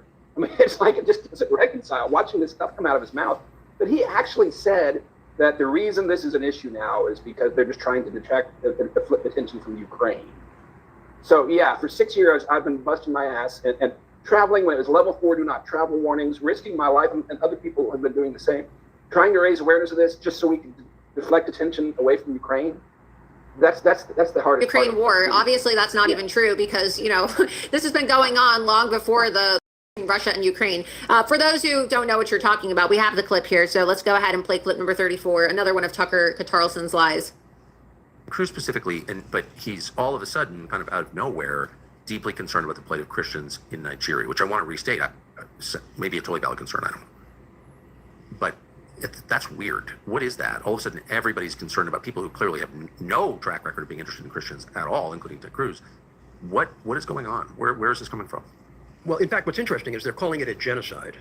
And a genocide, under international legal terms, requires an intent. And certainly it's a very strange scenario where you have a government richly populated by Christians and accusing them of some form of genocide. The president, whose wife's a Christian pastor. So, but I mean, one thing I do understand is coordinated propaganda, and this is coordinated propaganda. Is it? Look, I can tell you that the Nigerians have no idea where this is coming from. They've wanted Washington's attention since the beginning of the Trump administration. There are 230 million Nigerians who long for a strong relationship with the United States, who are being cultivated by Russia, cultivated by China, cultivated by India, but want to work with America, and we ignore them until we condemn them for a genocide that is absolutely not a genocide. Yes, I support President Trump's interest in helping out Christians everywhere.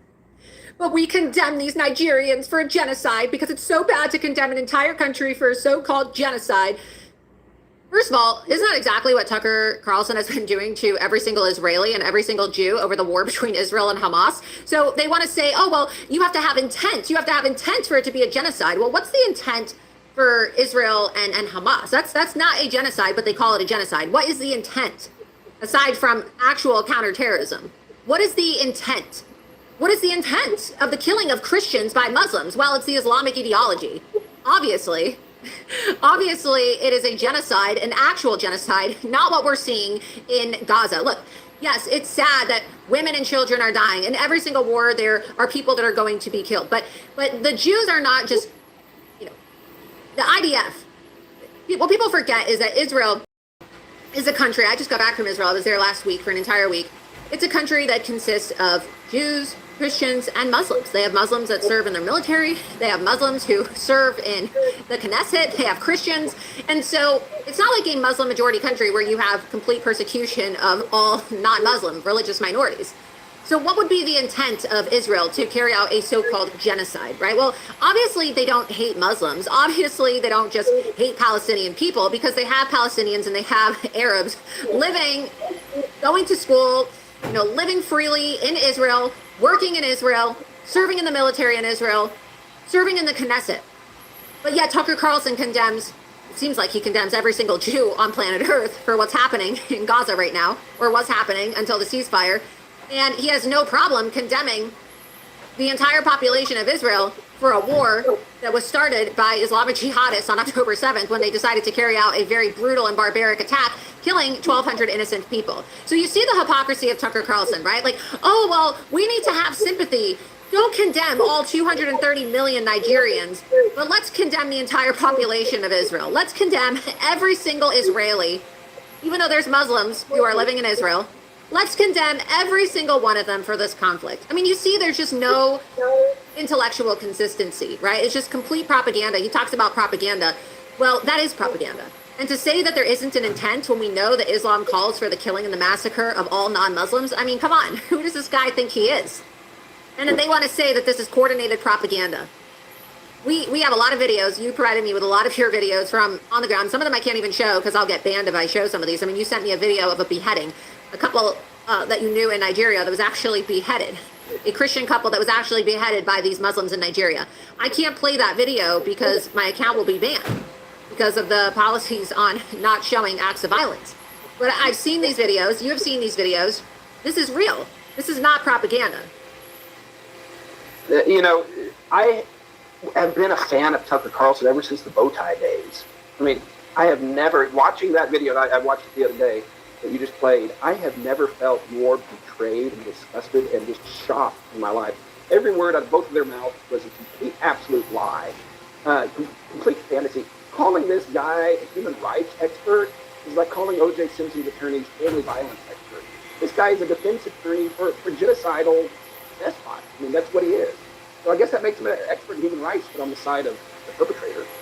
And if you knew the people I know and have seen the things I've seen, for him to call this spin or propaganda, if he ever had a soul, he has sold it. I mean, this is what's coming out of his mouth is nothing short of satanic. It's unconscionable. I can't comprehend. It's demonic for a guy that likes to say that he's such a devout Christian. Like, we see his condemnation of Christian Zionists. Oh, Christian Zionists are the worst people in the world. Yeah, worse than jihadist Muslims and worse than communists, right? Worse than Chinese communists and worse than jihadist Muslims, right, Tucker? So, I mean, I'm glad to hear you say that you used to watch Tucker Carlson, because I used to watch Tucker Carlson too. And now I can't even watch Tucker anymore unless it's for simply dissecting all of his clips, because the shit that comes out of his mouth is just so obscene. I didn't even finish playing the rest of that clip. There's still another 35 seconds left. I'm going to play the rest of it. But just in that clip alone, the fact that Tucker's just like nodding his head and agreeing with him, like, oh yeah, absolutely. Oh, there has to be intent. Well, what's the intent? What is the intent in Israel? Tucker constantly calls it a genocide, right? He calls it a genocide. He wants to condemn the population of Israel, 10 million people, but then he doesn't want to condemn the 230 million people in Nigeria. So why is it that we need to have grace on all 230 million people in Nigeria, but we're just going to universally condemn the entire country of Israel, 10 million people, a country that has been scarred, traumatized by the events on October? There seems to be like a real intellectual inconsistency and a hypocrisy. And you're a Christian, I'm Jewish. I mean, do you see the hypocrisy, right? Because I don't know. I mean, for me personally, when I hear him go along with this guy saying, well, there has to be an intent. When we're talking about genocide, you can't just go around accusing everybody you don't like of committing a genocide. Well, that's exactly what people are doing right now in Israel. I mean, do you agree with me? It's a bit hypocritical for Tucker Carlson to say that there's a genocide in Israel, in Gaza right now being perpetuated by Israel, condemn the entire Israeli government, and then not condemn the Nigerian government and say that there's not a genocide happening in Nigeria. A hypocrite is too kind of a word. Your neighbor can be a hypocrite for going to church on a Sunday and then getting drunk on Monday, whatever. That's a hypocrite. This is soulless propaganda. This is Joseph Goebbels' level of bullshit. I mean, this is covering a genocide. An actual genocide. An actual genocide. Yeah, an actual genocide, yes. Yeah. And people to this day being hacked to death. Let me tell you the methodology so you understand how they do it in the North. And this is pretty consistent from reports, whether they're pulling over a bus at a checkpoint or they're going to a village. They'll pull out all the people. They'll separate the men and the women, the Christians and the Muslims. They will kill the Christian men. They'll go to the Muslim men and say, join us or die. Kill the ones that don't join them. The ones that say, we'll join you, they test them and have them pull out their pants to see if they're circumcised. And they kill the ones that are. And then they sell the women into sex. That's the methodology. That it's established across what they do.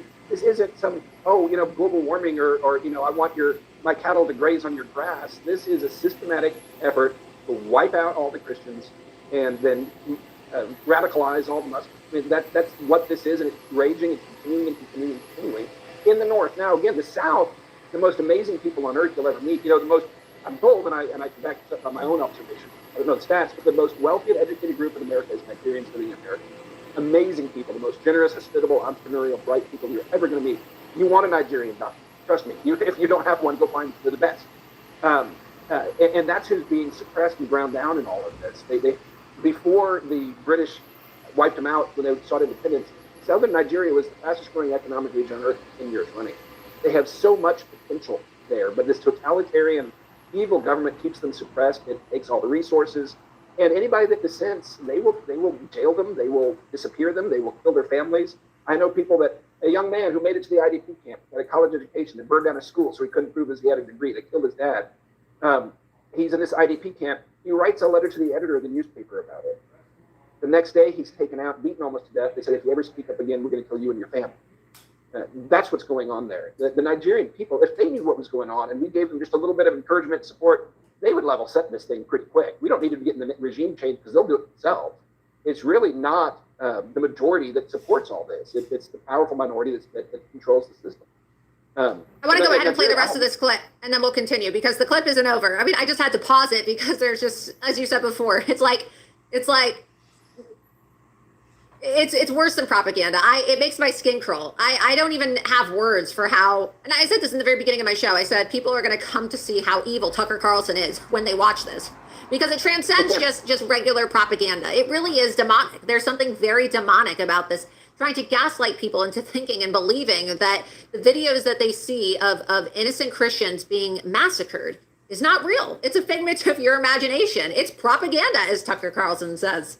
And you have to ask yourself, if he's such a devout Christian, why is he so dedicated to running cover for Muslims? I mean, this guy runs cover for the Iranians, the Qataris, the Saudis, the Palestinians, Boko Haram. Who's paying Tucker Carlson? That's what I want to know. Who is paying Tucker Carlson? So let's continue with the rest of this clip. There's about 30 more seconds left. But let's be fair to a government who is working to try to protect Christians and doesn't have the resources. Right. This is clearly, I'll just say it out loud. It's an effort to draw the attention of faithful Christians in the United States away from longstanding persecution that we have studiously ignored in Ukraine and in other parts of the world. That is, I mean, it's obvious to me what's going on. Does that sound crazy? No, because I don't have another way to explain it. I don't even understand what he means to ignore the persecution of what we've seen in Ukraine. What is he even talking about? What, like, I don't understand. What is he even talking about? The persecution in Ukraine. Last time I checked, Ukraine was not a Muslim country. Last time I checked, the Russians and the Ukrainians were pretty devout Christians. So what exactly is he talking about? It takes my breath away. I don't think he cares where we pay attention so long as it's not there. He's just trying to cover up the mass graves, cover up the bloodshed. He is the Joseph Goebbels. I mean, in this situation here, no, nothing to see here, folks. It coming from a conservative, coming from somebody who's been a fan of him for decades, and somebody who wants to believe the guy. You know, he reminds me like the white Bill Cosby. You know, America's dad, but in behind the scenes, he's date raping women. I mean, he's sort of like that. This is demonic. This is coming from a pastor, a missionary, a small. Yeah, and we're not, guy. Just for clarification. This is demonic. Just for clarification, we're not saying that Tucker Carlson is date raping women. He's given the analogy of like how shocking it was how Bill Cosby was presented as America's dad, and then one day people found out that he was allegedly raping women and date raping them, and it was like, wow, how did this happen? I mean, it's just very similar to Tucker Carlson. Like, there's a guy who we watched on TV. We all thought of him as kind of like, oh, here's America's conservative uncle, right? Like talking sense, like your crazy conservative uncle who's speaking at the Thanksgiving dinner table, trying to red pill all your family members and talk about how insane they are for wanting to be liberals, right? Like, we all watch Tucker Carlson for his takes combating the radical left and trying to talk sense into people who were spewing leftist talking points. And now it's like Tucker Carlson is the one that's spewing these leftist talking points and these anti-American and pro-Islamic talking points. It's like somebody has body snatched Tucker Carlson. Maybe that demon that he likes to talk about that he was squad by in the middle of the night when he was sleeping in bed with his dogs and his wife. I mean, I think the only thing Tucker Carlson and I have in common is that we both sleep in bed at night with our 4 dogs. But who knows? Like, maybe when Tucker Carlson claimed that he was actually attacked by a demon, maybe it was a body snatcher. Maybe it was a body snatcher. Like, where is Tucker Carlson? What did they do to Tucker Carlson? Who is this guy? Who is he? It's baffling and it's heartbreaking. And I'm not trying to run the guy down. I'm just telling it like this. It's as if you were the kid whose dad was on the church council and was a low-level bureaucrat, nice guy on the weekends, but ends up he was the BTK killer. I mean, it really is that bad. He is trying to cover up and deflect attention away from a ongoing horrific genocide. And let me tell you something also. Law, the current government of Nigeria, the president of Nigeria, stands guilty of genocide regardless of what's untangled in mass graves in the north. The suppression, denial, and degrading of internally displaced people by law counts as genocide, and they are guilty of that. I got the evidence. It's obvious. This existing government is guilty of genocide today, regardless of what the mass graves in the north show. This is a genocidal regime, period, by definition. And he's covering it up for it. We have some videos as well that you have provided. I want to go ahead and play these videos since he says it's all propaganda. It's all fake, right? It's all fake. And so, again, I have the video of the beheading. I'm not going to play the video of the beheading, but just know that that video is in my possession. I have that video.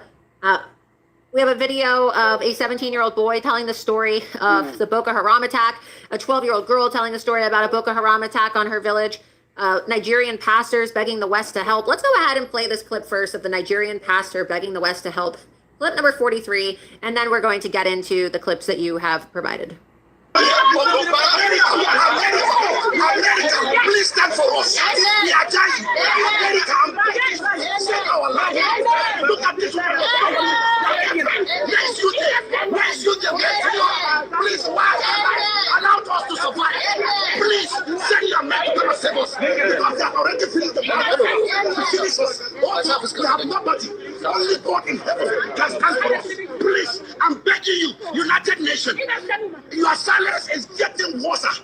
Yesterday, one of my colleagues, Reverend, was slaughtered with his wife and his children.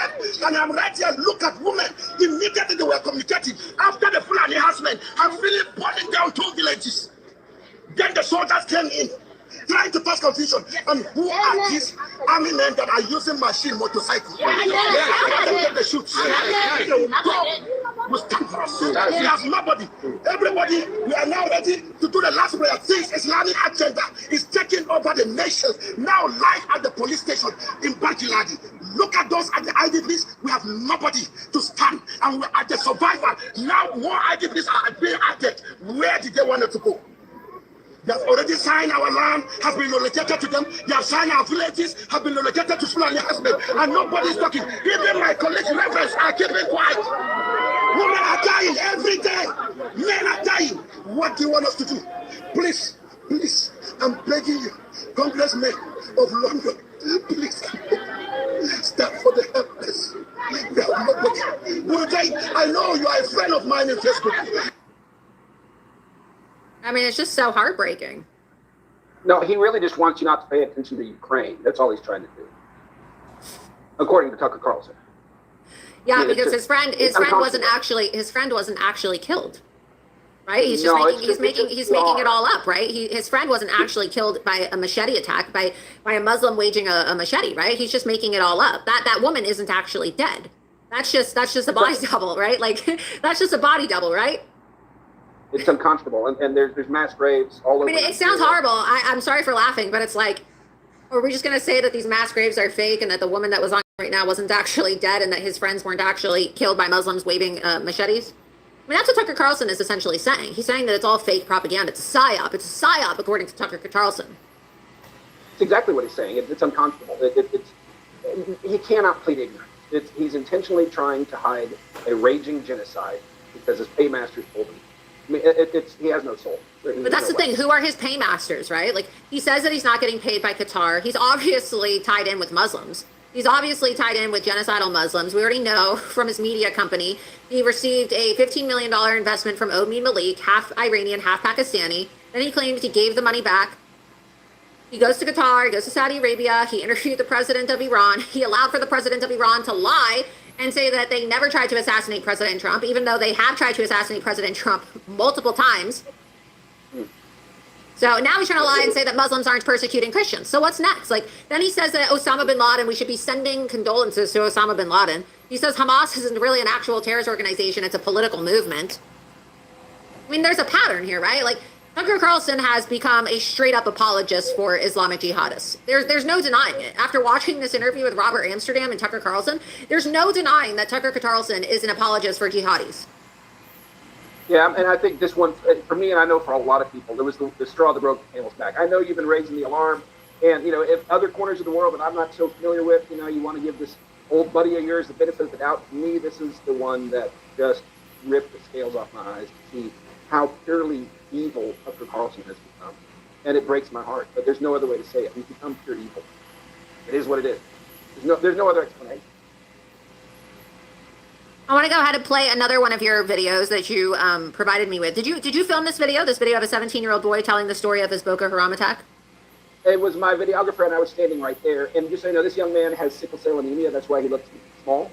But he's actually 17 years old.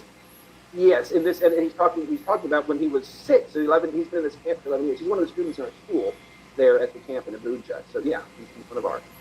Okay, great. Let's go ahead and play clip number 36. Good morning. My name is Ba Mates. I'm 17 years.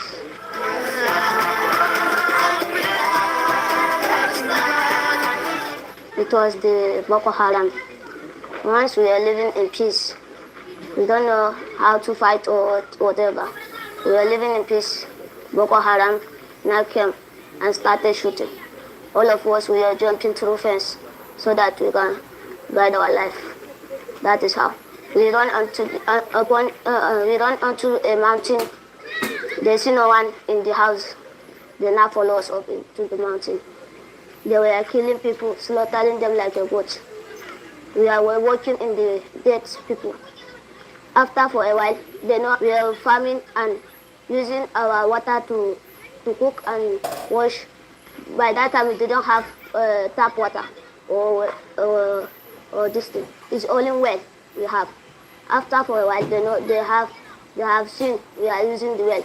They are now started killing people, throwing them into the well.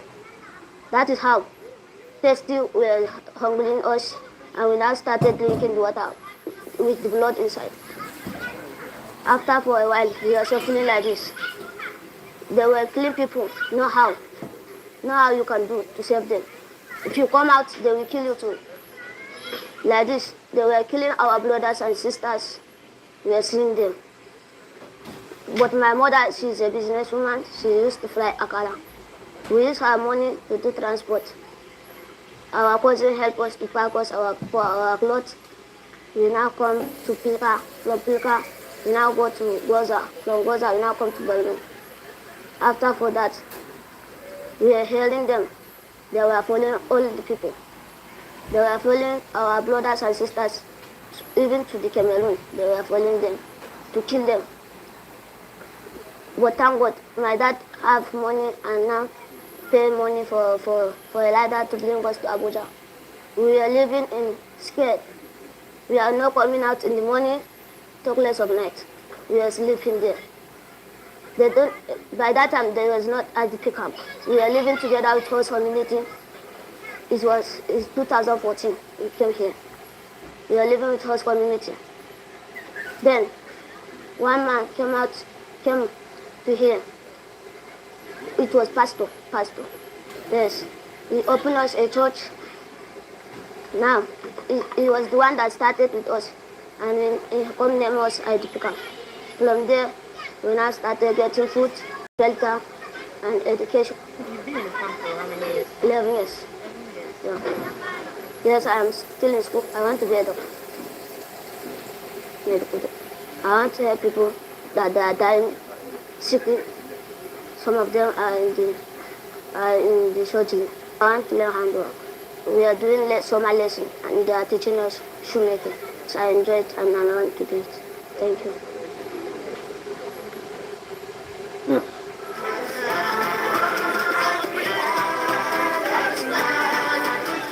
Wow, so sad. Made me tear up a bit watching that, but I mean, it's just so sad that Tucker Carlson is denying that this is taking place. It's just, there's something very twisted and dark. And I'm not a Christian, you're a Christian, but I know a lot of Christians, and I just don't understand how anybody can call themselves a Christian and deny the persecution of other Christians and to deny the suffering that these innocent people are being subjected to. I've been saying it for a very long time. There is something very dark and twisted and demented about Tucker Carlson. There's something very, very sinister about him. I think he's extremely evil. I can't stand Tucker. I mean, he was just quoted in a New Yorker profile of me saying that he finds me to be so poisonous he can't even say my name. I don't know of anything that's more poisonous than denying the persecution of Christians at the hands of Islamic terrorists. I don't know if there's anything more poisonous than that. You're absolutely right. Try explaining to that kid that it's all a hoax, so that it's all PR. I mean, a 6-year-old kid drinking water with blood mixed in it, Boko Haram is dumping bodies in their well. It's inconceivable. And there are millions and millions of kids that have stories like that. I'm involved. I help out an orphanage up in the north. A husband and wife, salt of the earth people, that ended up adopting 286 kids who had also seen their parents massacred. And they adopt these children. And what's amazing is they say these kids all showed up wanting to get guns and go back to kill. But now they got some love and some intervention. They want to get education and go back to rebuild. Just like this young man, he wants to be a doctor to help people. That's breaking the cycle of death. Statistics show, and Open Doors says, that if there's not intervention very soon, that as many as 2 million young people are going to be radicalized there by 2030. If they've been stuck in this situation, without intervention, they say about 60% are going to be radicalized. What are they going to radicalize? Are they going to convert? Are they going to convert to Islam? Or are they going to be radicalized? That's where they get them. They recruit them out of the camps. When the only power that you've ever seen is brutality and innocence equals death, and you want to get ahead in the world, yeah, that's how these people are recruited. They recruit them.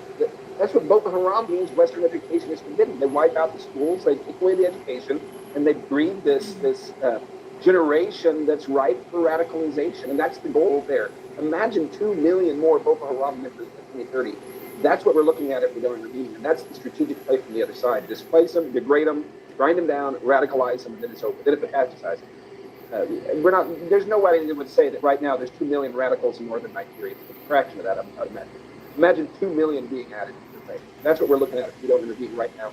And doing it through sanctions is a fool's errand. The government doesn't care. They're guilty of genocide. This government is guilty of genocide today for what they're doing to these young people.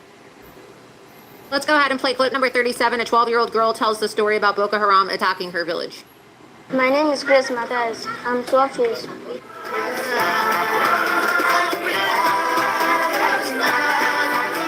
It's Boko Haram that chased us. We were in our village.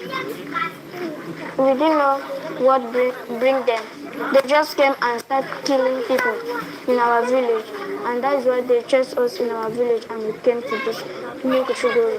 It's my dad that is still alive. So I have brothers and sisters all live in the camp. So I love school. My hope is to read and learn how to write. I want to be a doctor for helping people, the ones that are not feeling fine. Thank you.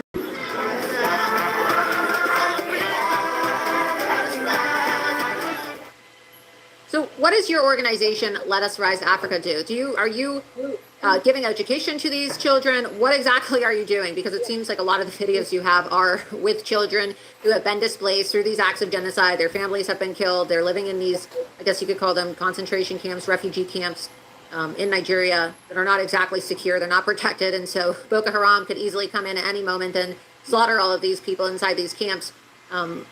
What are you doing with your organization? Well, so first and foremost, triage and what their primary need. When I discovered the camp in 2019, met a woman there, Miss Hannatu. She was a teacher in the north. She was a principal of a school in Gwoza. And when Boko Haram came, the whole story, I mean, she's got her own testimony of witnessing all the atrocities and escaping with her 3 daughters, made it 500 miles away to this hellhole of a camp that the UN denies exist. The government calls them criminals and beggars, and they bulldozed Miss Hannatu's home just last November. But I asked her, and she's standing there grinding corn to feed her family and sell a little bit so she can get to the next day. No running water, sewage ditch, no sanitation, no shelter other than the shanty she built with some feed bags, nothing. And I said, I want to tell your story. If people respond, what do you need? What can we help with? She said, help teach these children. She didn't ask for anything. She didn't ask for money. She didn't ask for water. She didn't ask for food. She said, with an education, they will have a path out of here, and they'll have strength of character so they won't be recruited by the radicals. That's what she asked for. And a wise woman, a selfless woman. And she deserves a Nobel Prize, really. She stayed in that camp even though she could get out because she said, I'm not leaving this as long as there's kids here that need to teach her. And so we've come alongside her now. We have 15 full-time teachers camps with about 600 full-time students like the ones you've seen. And we just give them love. We give them a high-quality education. We can't afford to feed them all every day, but we work with other organizations that will come in and do medical missions or feed them for a day or for a week. But we're teaching them, we're giving them hope. How many people are in the school? Is it just one school or how many schools are there? We have 2 with the 3rd one under construction. We have a total of 600 students in the 2 schools. And these are in the north? No, this is in Abuja. This is their capital. These IDPs are all over the country. There's pockets of them everywhere. And this the ones we stumbled into. Again, modern capital city, right in the middle of it is the shithole. And for those who don't know what an IDP is? It's internally displaced person. It's the same as a refugee in the same country. This is the displaced generation. And this is where they were told to stay, and they have no way to leave. But the other day, it was just last November, right before I got there, a big section of this camp where Miss Hannatu and all these people live, they got 4 days notice and $12 and said, we're coming with the bulldozer. And the house that she built with her own hands for herself and $3, 4 days, $12, they had to relocate the bulldozer. They didn't tell her where to go. They just said, go away. It's a intentional, systematic degrading and slow killing of up to between 4 and 10 million of these displaced Nigerians that have done nothing wrong, but just to be Christian. Wow. And how do people, if they want to support and they want to help and they want to contribute resources or somehow provide funding or food or resources for these individuals who are in these camps or the children that are studying in the schools that you're overseeing, how do they support them? We have a fantastic organization there. Africa Rise has 2 entities. We have the American side and we have the Nigerian side. Amazing, heroic, selfless people that are on the front lines there. I can't. My executive director, I can't even give him a bonus. I've tried to, and it just keeps going through him. It goes to the field. I mean, he's selfless. And here I raise money through Africa Rise USA. That's the website. Let Us Rise Africa.org. Everything we collect goes over there, goes straight to the front line to rescue these children from the cycle of death. And what is your budget? I mean, how much are you looking to raise? How much have you? And what does it take to feed these kids or to give them the education to run these schools? Are they orphan children? Do they have parents, or how do? Some are. So we have a model. We can scale. So we've laid a foundation in a 3rd camp that will hold another 500 students. And we can grow beyond that. Right now, there are 2 schools. It's about $9,000 per quarter. It used to be less, but their minimum wage has gone up, and they've had inflation. But that funds 15 full-time teachers and staff to give these children a really fine education. And we're already getting testimonies of kids that are graduating and going on to Just repeat that number one more time. What is the number that funds 15 full-time? 15 full-time teachers, 600 students is about $9,000 a quarter, so about $3,000 a month. It's quite affordable. It's very efficient, and it's making a big difference. And the more we raise, the more we can do this. There's literally millions of kids there that need an education. And wow, so one person could make a $9,000 donation. I mean, there's a lot of people watching who have a lot of money, I'm sure. So one person could make a $9,000 donation. And I assume are you a 501c3 tax deductible organization? Absolutely. And the other things, all these trips over since 2019 have been with documentary cameras. I've got about 80 hours of the most amazing, in-depth, a lot of it undercover, hidden camera, just really blow the lid off this. I've also been to some of the highest offices in the land, multiple former presidents, kings, senators, governors that I've had access to, and got it all on video and are working to produce a documentary film that was going to blow the lid off. There's no such thing as darkness. It's the absence of light. When you shine the light and magnify the light, that's how you make a difference. And so that's another project we're working on that we're seeking funding for a documentary film. Wow. So $9,000 a month, and that pays for about 15 full-time staff and teachers. And so how many teachers and staff do you have total? We have 15, and it's $9,000 per quarter. So it's about $3,000 a month. $9,000 a quarter. So that's right. So yeah. $9,000 a quarter. Yeah. And that funds 15 full-time staff. And is that for all three schools? For all three schools, or?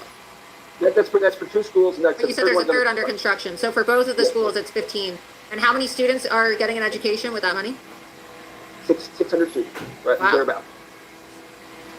Well, I definitely want to support the work you're doing, and so I'm going to connect with you after the show, and I want to make a contribution of $10,000, and I want to cover I want to cover a quarter of the funding for these teachers and these staff so that they can continue teaching these children that are being persecuted by Boko Haram and being displaced for being Christian in Nigeria. So I'm going to make a $10,000 contribution, and I hope that people watching will also chime in and donate, because I think that it's a worthy cause. And I'm gonna make my contribution in honor of Tucker Carlson, right? So that Tucker Carlson, I'm serious. I'm gonna make my contribution in honor of Tucker Carlson, so that Tucker Carlson can hopefully, come to see the light. Maybe Tucker Carlson will actually see that there are children out there who are, being persecuted.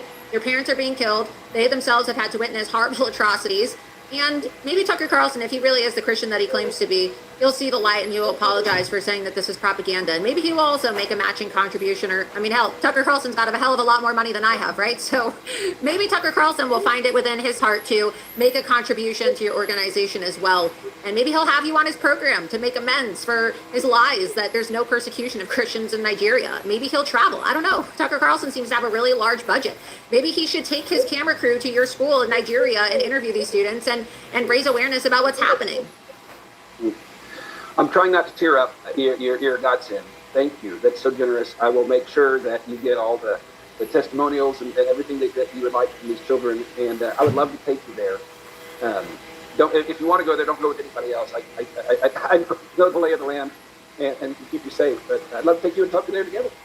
But yeah, that's amazing. I'll make sure Tucker gets some thank you cards. Yeah, look, I would go if Tucker goes, right? He says I'm poisonous. I would love to go.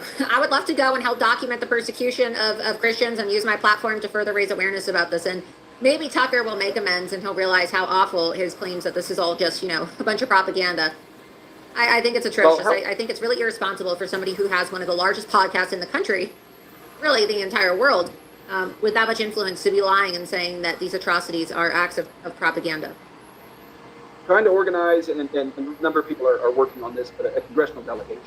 That's what's really needed. And if you pull that together, I'll make sure you get one of the media passes on the Codell. That's how you go safe. We'll have Marines, and the world will be watching. We'll have I would love to. I would love to. Yeah. Well, that's a deal. Help me put the word out to get this congressional delegation going, and it happens. And if I'm involved in it, I'll make sure you're invited. Absolutely. I appreciate that. There's another video here, clip number 38 that you provided me with, Boko Haram preparing to behead Christians. So we're not actually going to show the beheading, but right, let me check with my producer really quick. There's no actual beheadings in this clip, right? Okay, there's no actual beheadings, but they're getting prepared to behead Christians. So viewer discretion is advised. Very barbaric. These are members of a sister church that we've adopted up in the north. This is the same hometown where all these IDPs in this one camp near Laura are from. And we took a couple of them back home last year. They had to go undercover dressed as Muslims, had to go in a military convoy with machine gun trucks, had to defuse a roadside bomb to get there, and found as the community is now, the remaining community members, the rest of it's just a wasteland. These people aren't coming in to relocate and rebuild, they're coming in to destroy. And what's left there is a little military cordoned area, and the chaplain built a little church there. He didn't know what was going to happen when they started playing music. He thought they might get killed, but he felt called to do that. He said people started running out of the hills to come worship with them, and that they called it More Than Conquerors Church. We connected with them. I WhatsApped with the guy, and after our team visited, this would have been last September, October, about a year ago. Some of the members of the church went out of the little military area to go gather some food, and got captured. And here's the result of this video. These are members of the More Than Conquerors Church in Woza that I'm connected with. These are my people. And they ultimately ended up beheading these women and these men. The women were sold into sex slavery. The men, they were beheaded, and the axes weren't sharp. I'm glad you're able to show it, but it was taking 8 or 9 licks to do this. And they were doing one after the other, holding their head up, celebrating. They just killed another Christian for Allah. And if you have the beginning part of the video where it shows the flags going down, that shows you what their ambition is. This is how they recruit people. It's not just about there. They are endeavoring to make this the launch pad for global conquest. Let's go ahead and play this clip.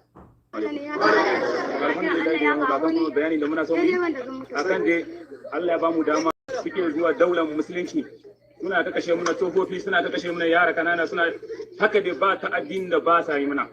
To dai gashi kuma Allah ya bamu haɗin kai, kuma muka tashi da ranmu da dukiyarmu muka ce za mu yi wannan addini, ya zama wajibi sai mu yi, kuma Allah ya bamu dama, kuma muka je yau da matan ne ga sunan tsofaffi, wannan Red Cross ne, wancan kamar Red Cross ne, ga sunan da tsofaffin da wawaye duka sun sai dai sun kai 1000. Allah ya bamu dama muka zo na muka yi kwantan bauna, kuma Allah ya bamu dama mun na kashe mun kashe, kuma ga sun zubar da dawansu. Yau insha Allah ba za mu kara kwana gidanmu ba, sai mun yi wannan jihar ya zama na wajibi. Sako kuma zuwa ga yaya na misali kenan, yanzu ne za mu yi wannan jihari sabon fil. Baraji Malik da John ba zai faɗu ba. Akwai Suniyo, akwai Ogayim, akwai Ogosuniya, su karan ya gamba, duk mun sassare su ba, wai ba sassare su ba. Duk insha Allah sai kun kallo makwana na kanku. Allah ya zamu ayyautar da su. Wannan dai kuna gani yan uwa, wannan kan wata ne, wannan na jige na kan wata ne, amma abin da Allah ya sai ga ita na yarinya ya duko ne, amma kuma za mu ta abin da Allah ya sai. And before we continue, I want to show people that the flag that you see there, it's the Boko Haram flag, which is also the, and so that is an ISIS flag that you see there. Boko Haram's flag is the same as ISIS's flag. Let's continue.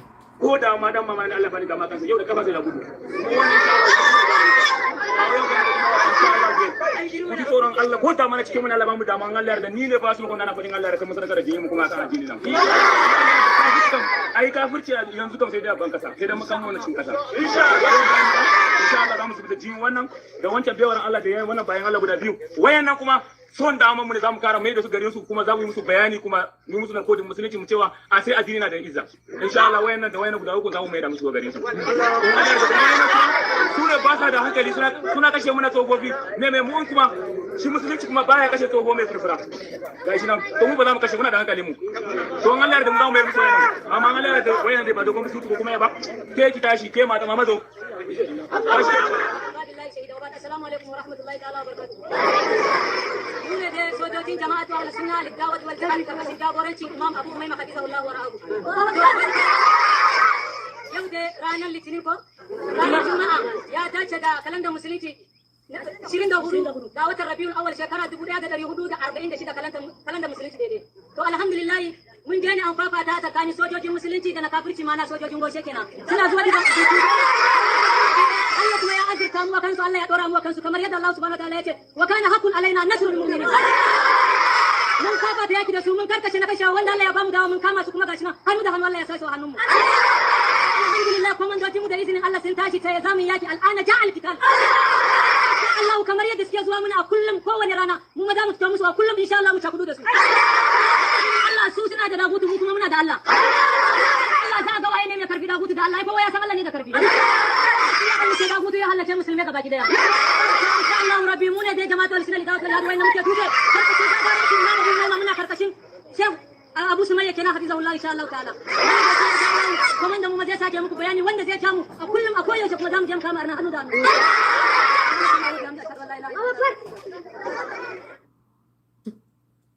You can see that they're right about to behead the Christian. And it sounds like a lot of children in the background cheering. So it sounds like they're indoctrinating young children who are watching this, and they're getting children to, you know, get programmed into the act of kidnapping Christians and killing Christians, because you could see the very high-pitched voices or hear the high-pitched voices in the background. Those are children. And this was last fall. The government has been telling these displaced people, oh, you can go home, it's safe now. And that's their home now. It's not safe now. This is current. And those are, we know those people. They're from our sister church up there. This is not that far away. It's unconscionable. And you know, being sarcastic, it's amazing how far they'll go to deflect attention from Ukraine. I mean, even willing to give their heads just so we won't pay attention to Ukraine. It's amazing. Yeah, it's incredible. Mike, is there anything else that you wanted to add before I let you go? Your website, social media, where people can follow you. I really appreciate you being so generous with your time. But I wanted to dedicate my show tonight to debunking what Tucker Carlson said and to highlighting just, you know, the severity of what is happening in Nigeria and how barbaric it is, since Tucker Carlson decided to lie to the entire world and say that this isn't actually happening. I appreciate it. The main takeaway is people need to realize, and this is not an exaggeration or hyperbole, this is the same as if it was 1940 and a journalist stumbled into Auschwitz and came out and showed the world what's really going on before World War II. It's the same kind of regime, the same level of genocide, and the same design for global conquest. We haven't barely even scratched the surface. There's so many hands in the Nigerian cookie jar that never thought anybody would pay attention. You have the globalists. Obama unleashed Boko Haram intentionally, and I've got the proof of that. I mean, we can do that another time. The Chinese are looting the blood minerals out of the north and funding all of this. They don't want that exposed. And then you have ISIS, Al Qaeda, Boko Haram, all of them that are now headquartered in this caliphate, where all of the violence is taking place with this jihad general that was stationed in Pakistan, Afghanistan. He's the Sultan of Sokoto. And they control, really, the nation of Nigeria. The government is integrated with that. It's two heads of the same monster. There is not sanctions that's going to work. This is a clear and present danger for the world. If we let this go on and millions of kids become radicalized, like you're seeing in that video, imagine 2 million people with axes doing that with $1 trillion in mineral wealth. That's what we're looking at. And we must intervene. It must be finished there. We can't just say, oh, they're okay for now. We've got to wipe this off the face of the earth, and it's concentrated in Nigeria today. And this is the battle of our century. It really is. Yeah, and the Islamification of the world is going to turn into the Islamification of the West, and ultimately the Islamification of America, which is why we should be concerned about this here in the United States. Mike, thank you so much for coming on my show tonight. Where do people follow you? Where do people go to your website if they want to make a donation to your organization, Africa Arise? Thank you. Yeah, I am. When I left Nigeria last month, I had 114 followers on X, and now I think I'm up to 30,000. But I'm on X, Mike Arnold Truth, and the website is letusriseafrica.org. Let Us Rise Africa. That's it right there. .org. Donation on the website. Excuse me. Can people make a tax-deductible donation on your website? Yes, there's a give button right there, and it's a 501c3. If you don't want to give to that mechanism, you can contact me directly. We can do bank transfers or checks, or we can even take non-cash kind of stuff. Been a 501c3 for quite a long time, so we're fully established, and it's all above board and it's all tax deductible. Wonderful. Well, Mike, thank you so much for coming on my show tonight. I really appreciate it. It's been great having you on. Thanks so much for speaking the truth and for all the work that you're doing to save these Christians around the world and to raise awareness about the plight of Christians in Nigeria. It's very honorable work. Thank you, and I can't thank you enough. God bless you. What a heart you have. I'm humbled. Thank you. Absolutely, and I'll be sure to, when I make the contribution, to post the receipt and encourage others to do the same as well. And hopefully we can actually raise you like a whole entire year of funding the salaries for these staff and these teachers. We'll build that third school. That's 500 more kids we can add pretty quick. So, what's your budget to? I'm just going to take a couple notes here. What's your budget? It's $9,000 a quarter, and then what's your budget for the additional school? To finish the school is about $20,000 more, and then it would be adding another about $7,000 a quarter, because that's 500 students right there, so it'll almost double us overnight. But it'd be about a little over $20,000 to finish the school. We've got the foundation set, we've got a lot of materials there, And like I said, then after that set up, that one will take about $7,000 a quarter to run. So 20,000 to finish building the school, and then pretty much like 36,000 for a whole year, essentially. Yes. Yeah. For teaching, and then you're going to have more staff, I assume, right? Like more staff and more teachers when you get the third school. Yeah, and it's in a further corner of the capital area, and so yeah, we will have a full staff there. Wow, it's not really a lot of money. I mean, like these people are either volunteering their time or the standard of living is just so low there, because that's not even, that's $36,000, and that's supposed to pay for a whole entire year of the salaries for the staff and the teachers for all of these, what you said, 600 students, and that's not even half of a salary for an American here. $36,000 a year. I mean, that's like nothing. What's amazing is, so Nigeria has, I'll make brief, the National Youth Service Corps. Their college graduates, all of them have to spend a year in service. And so we get a number of about 4 or 5 a year from the National Youth Service Corps. And these are college grads. These are bright kids, marketing degrees or pre-law, and they've got ambition. And all of them, every single one, when they get this assignment, they beg, don't make me do this. At the end of the year, more than half beg to stay. They want to give up their career. They want to give up they are doing God's work. They're making a difference. They're making Nigerian minimum wage. They don't care. They found where they belong. It's amazing there. That's our teachers. I mean, they're heroes. Wow, it's incredible. Well, you're doing amazing work. So thank you so much for what you're doing, and I'll be sure to have you back on soon. Look forward to it. Thank you. God bless you. Thank you. I have a question for Nigerians as a whole. This is one man in Nigeria that's raising funds, I mean, in America. Oyibo man, palm colored, as they say. And he's raising money, funds, to see what he can do for those in the camps, in the Boko Haram, in the IDP camps.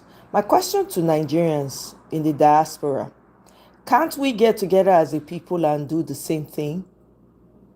Do you understand? In those areas, why does it have to be these people? Now, maybe I'm naive. I'm just asking an honest question.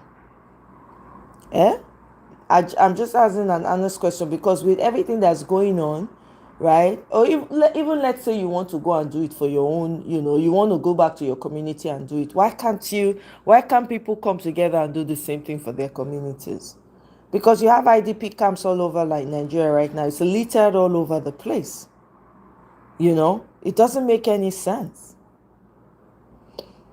Anyway, so Ted Cruz did a podcast. I'm going to play that for you guys so you can hear it for yourselves. He did a podcast. Where is it? Okay, so apparently, newly released intel confirms the unthinkable. Barack Obama and top officials manufactured false intelligence to sabotage President Trump's 2016 victory. This has been getting the buzz lately. And let me see. Okay, here's the podcast. I think it's about 40 minutes long. Okay. Where's the volume?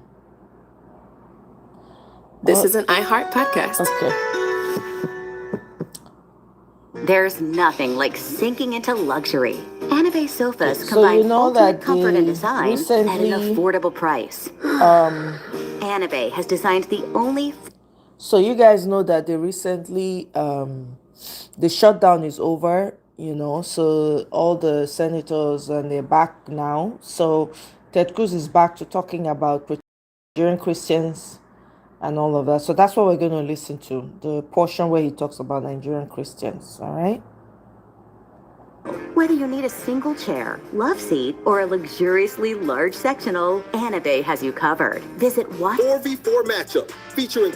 It feels like this. All because the Democrats were throwing a gigantic temper tantrum because Chuck Schumer has a political crisis. And this shutdown, the Democrats got nothing, but the purpose was not to actually get a concession. The purpose was simply to inflict a whole lot of pain on the American people, to demonstrate that, man, oh man, Schumer and the Democrats hate Donald Trump, and they hate Donald Trump so much they're willing to hurt their own constituents. President Trump, Wednesday evening, signed the legislation. We passed it out of the Senate Monday night. The House came back on Wednesday. They voted on Wednesday. They passed the legislation that we had passed, and President Trump signed it into law. Listen to him as he's signing the legislation reopening the government Wednesday night. With all of that, I just want to tell you the country has never been in better shape. We went through this short-term disaster with the Democrats because they thought it would be good politically. And it's an honor now to sign this incredible bill and get our country working again. Thank you.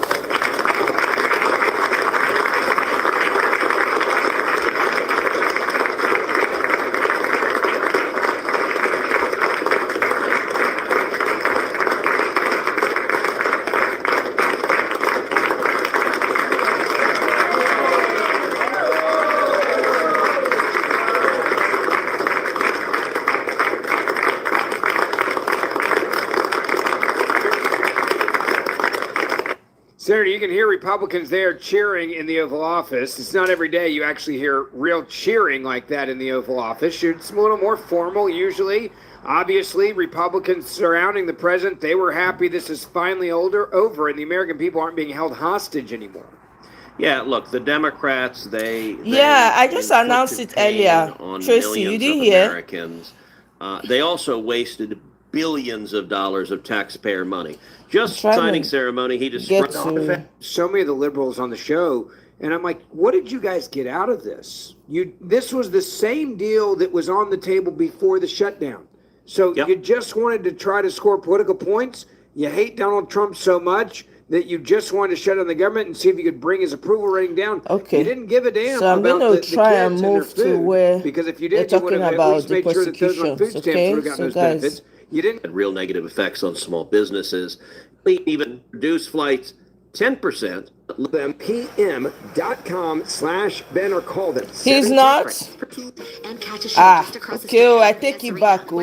Everybody has been talking about it on Is Twitter. that now the spotlight is on Obamacare, the subsidies, and how Those major concessions, they got nothing whatsoever. The government's now open. Option and Post admits the so-called Affordable Care Act is not. There's a individuals to real people in health savings accounts that you trying to address this problem is reconciliation, and we can take up another budget companies instead is going to use them. Companies I've been saying now for years, and they've been in business for well over a decade. Work men and women in uniform. 9/7, what is happening there?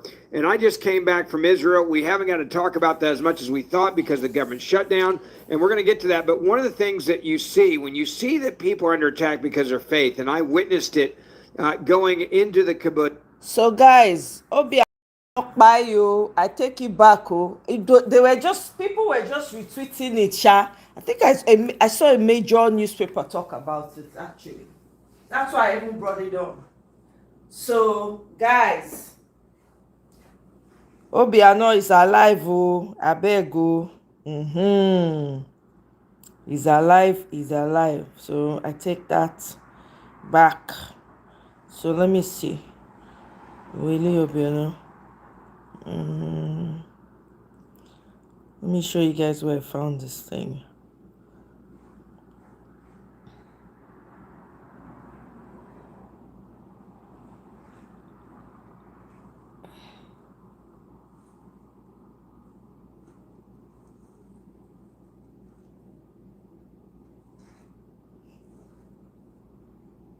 Daily Post. Okay. Now Daily Post, now talk am. So okay, now I see that they are retweeting that he's well and healthy. Okay, all right, let's go back to our. But into the homes of those that were killed, including that Thank you, 9-month-old Tracy. child. When I met with the parents who lost their loved ones on that soccer field, their kids were just playing soccer. When I went to the north and I saw the homes that were destroyed and met with people whose lives were destroyed by Hamas there, and you witness this type of persecution and death and destruction, and went to the site where the music festival was and watched people die just because they were Jews. It makes me angry to now see what's happening in Nigeria. You're shining a light on that. The White House is doing that as well, and the American people need to know what's going on.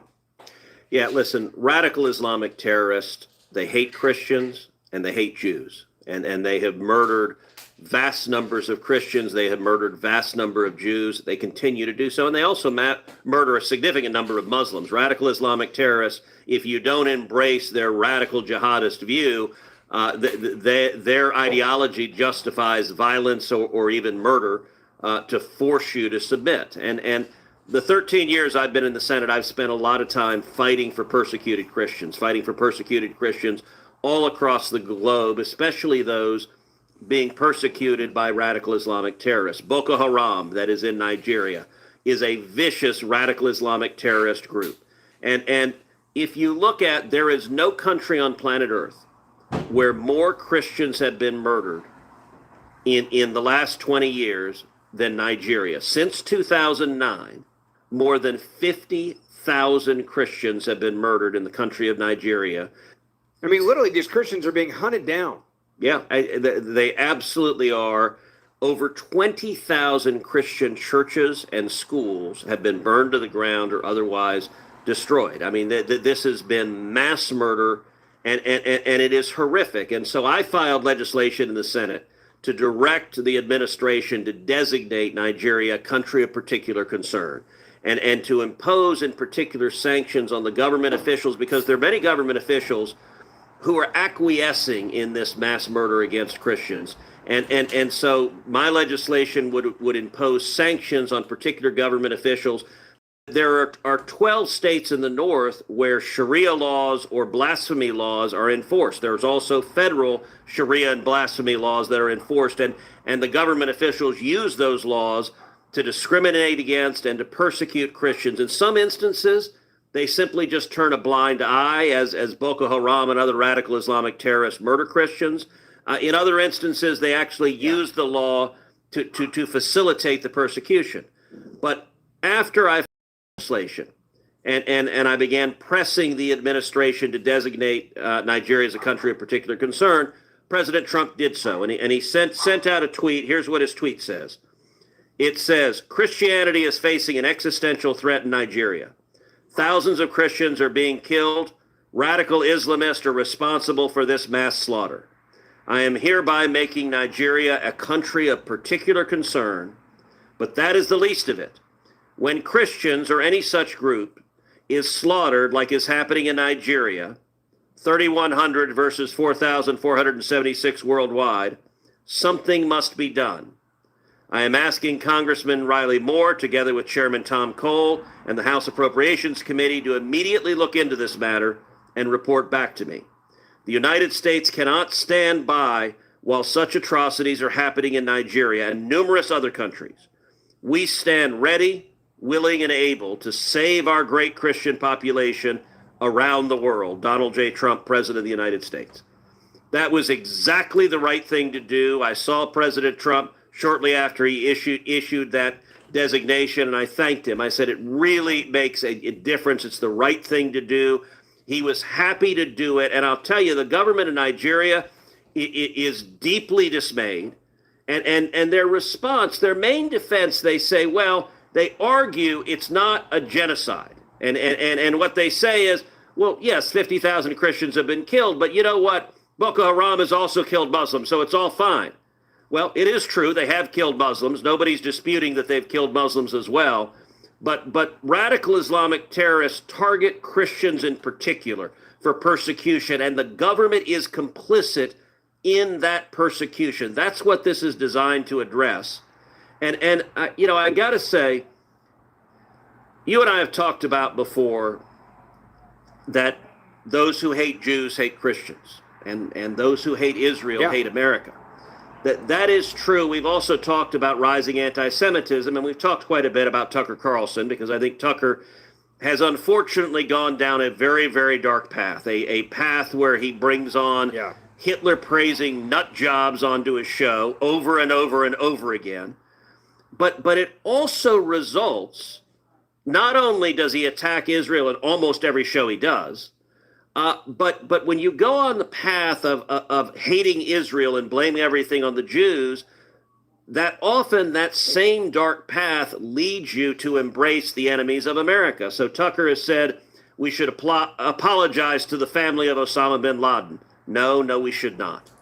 Tucker has said he doesn't know that Hamas is a terrorist organization. They might just be a political group. I'm sorry, but when you murder 1,200 innocent civilians and rape women and children, you are most definitely a terrorist group, and Hamas has killed a great many Americans. But it really was striking. Just recently, Tucker did a show where he talked about Nigerians, and he disputed that Christians in Nigeria are being persecuted. I want you to give a listen because he took the chance to basically defend Boko Haram. Give a listen. But he's all of a sudden, kind of out of nowhere, deeply concerned about the plight of Christians in Nigeria, which I want to restate. Maybe it's a totally valid concern, I don't know. But that's weird. That all of a sudden everybody's concerned about people who clearly have no track record of being interested in Christians at all, including Ted Cruz. What is going on? That to me was pretty unhinged, Senator. Look, I gotta say, listen, I understand that Tucker's told the world there's no one he hates more than Christian Zionists, and he singled out me and Mike Huckabee as the people he hates the most in the world. But that's truly a bizarre claim, what he said, which is that I have no interest in defending persecuted Christians. I've literally spent 13 years doing that. You know, I might ask Tucker, does he have any idea who Miriam Ibrahim is? And I suspect he doesn't. So Miriam Ibrahim was a Christian woman in Sudan, and she was imprisoned, and she was sentenced to receive 100 lashes and then to hang by the neck until dead for the crime of being a Christian. And this was during Barack Obama's presidency. This was early in my time in the Senate. And I spoke out vocally for Miriam Ibrahim.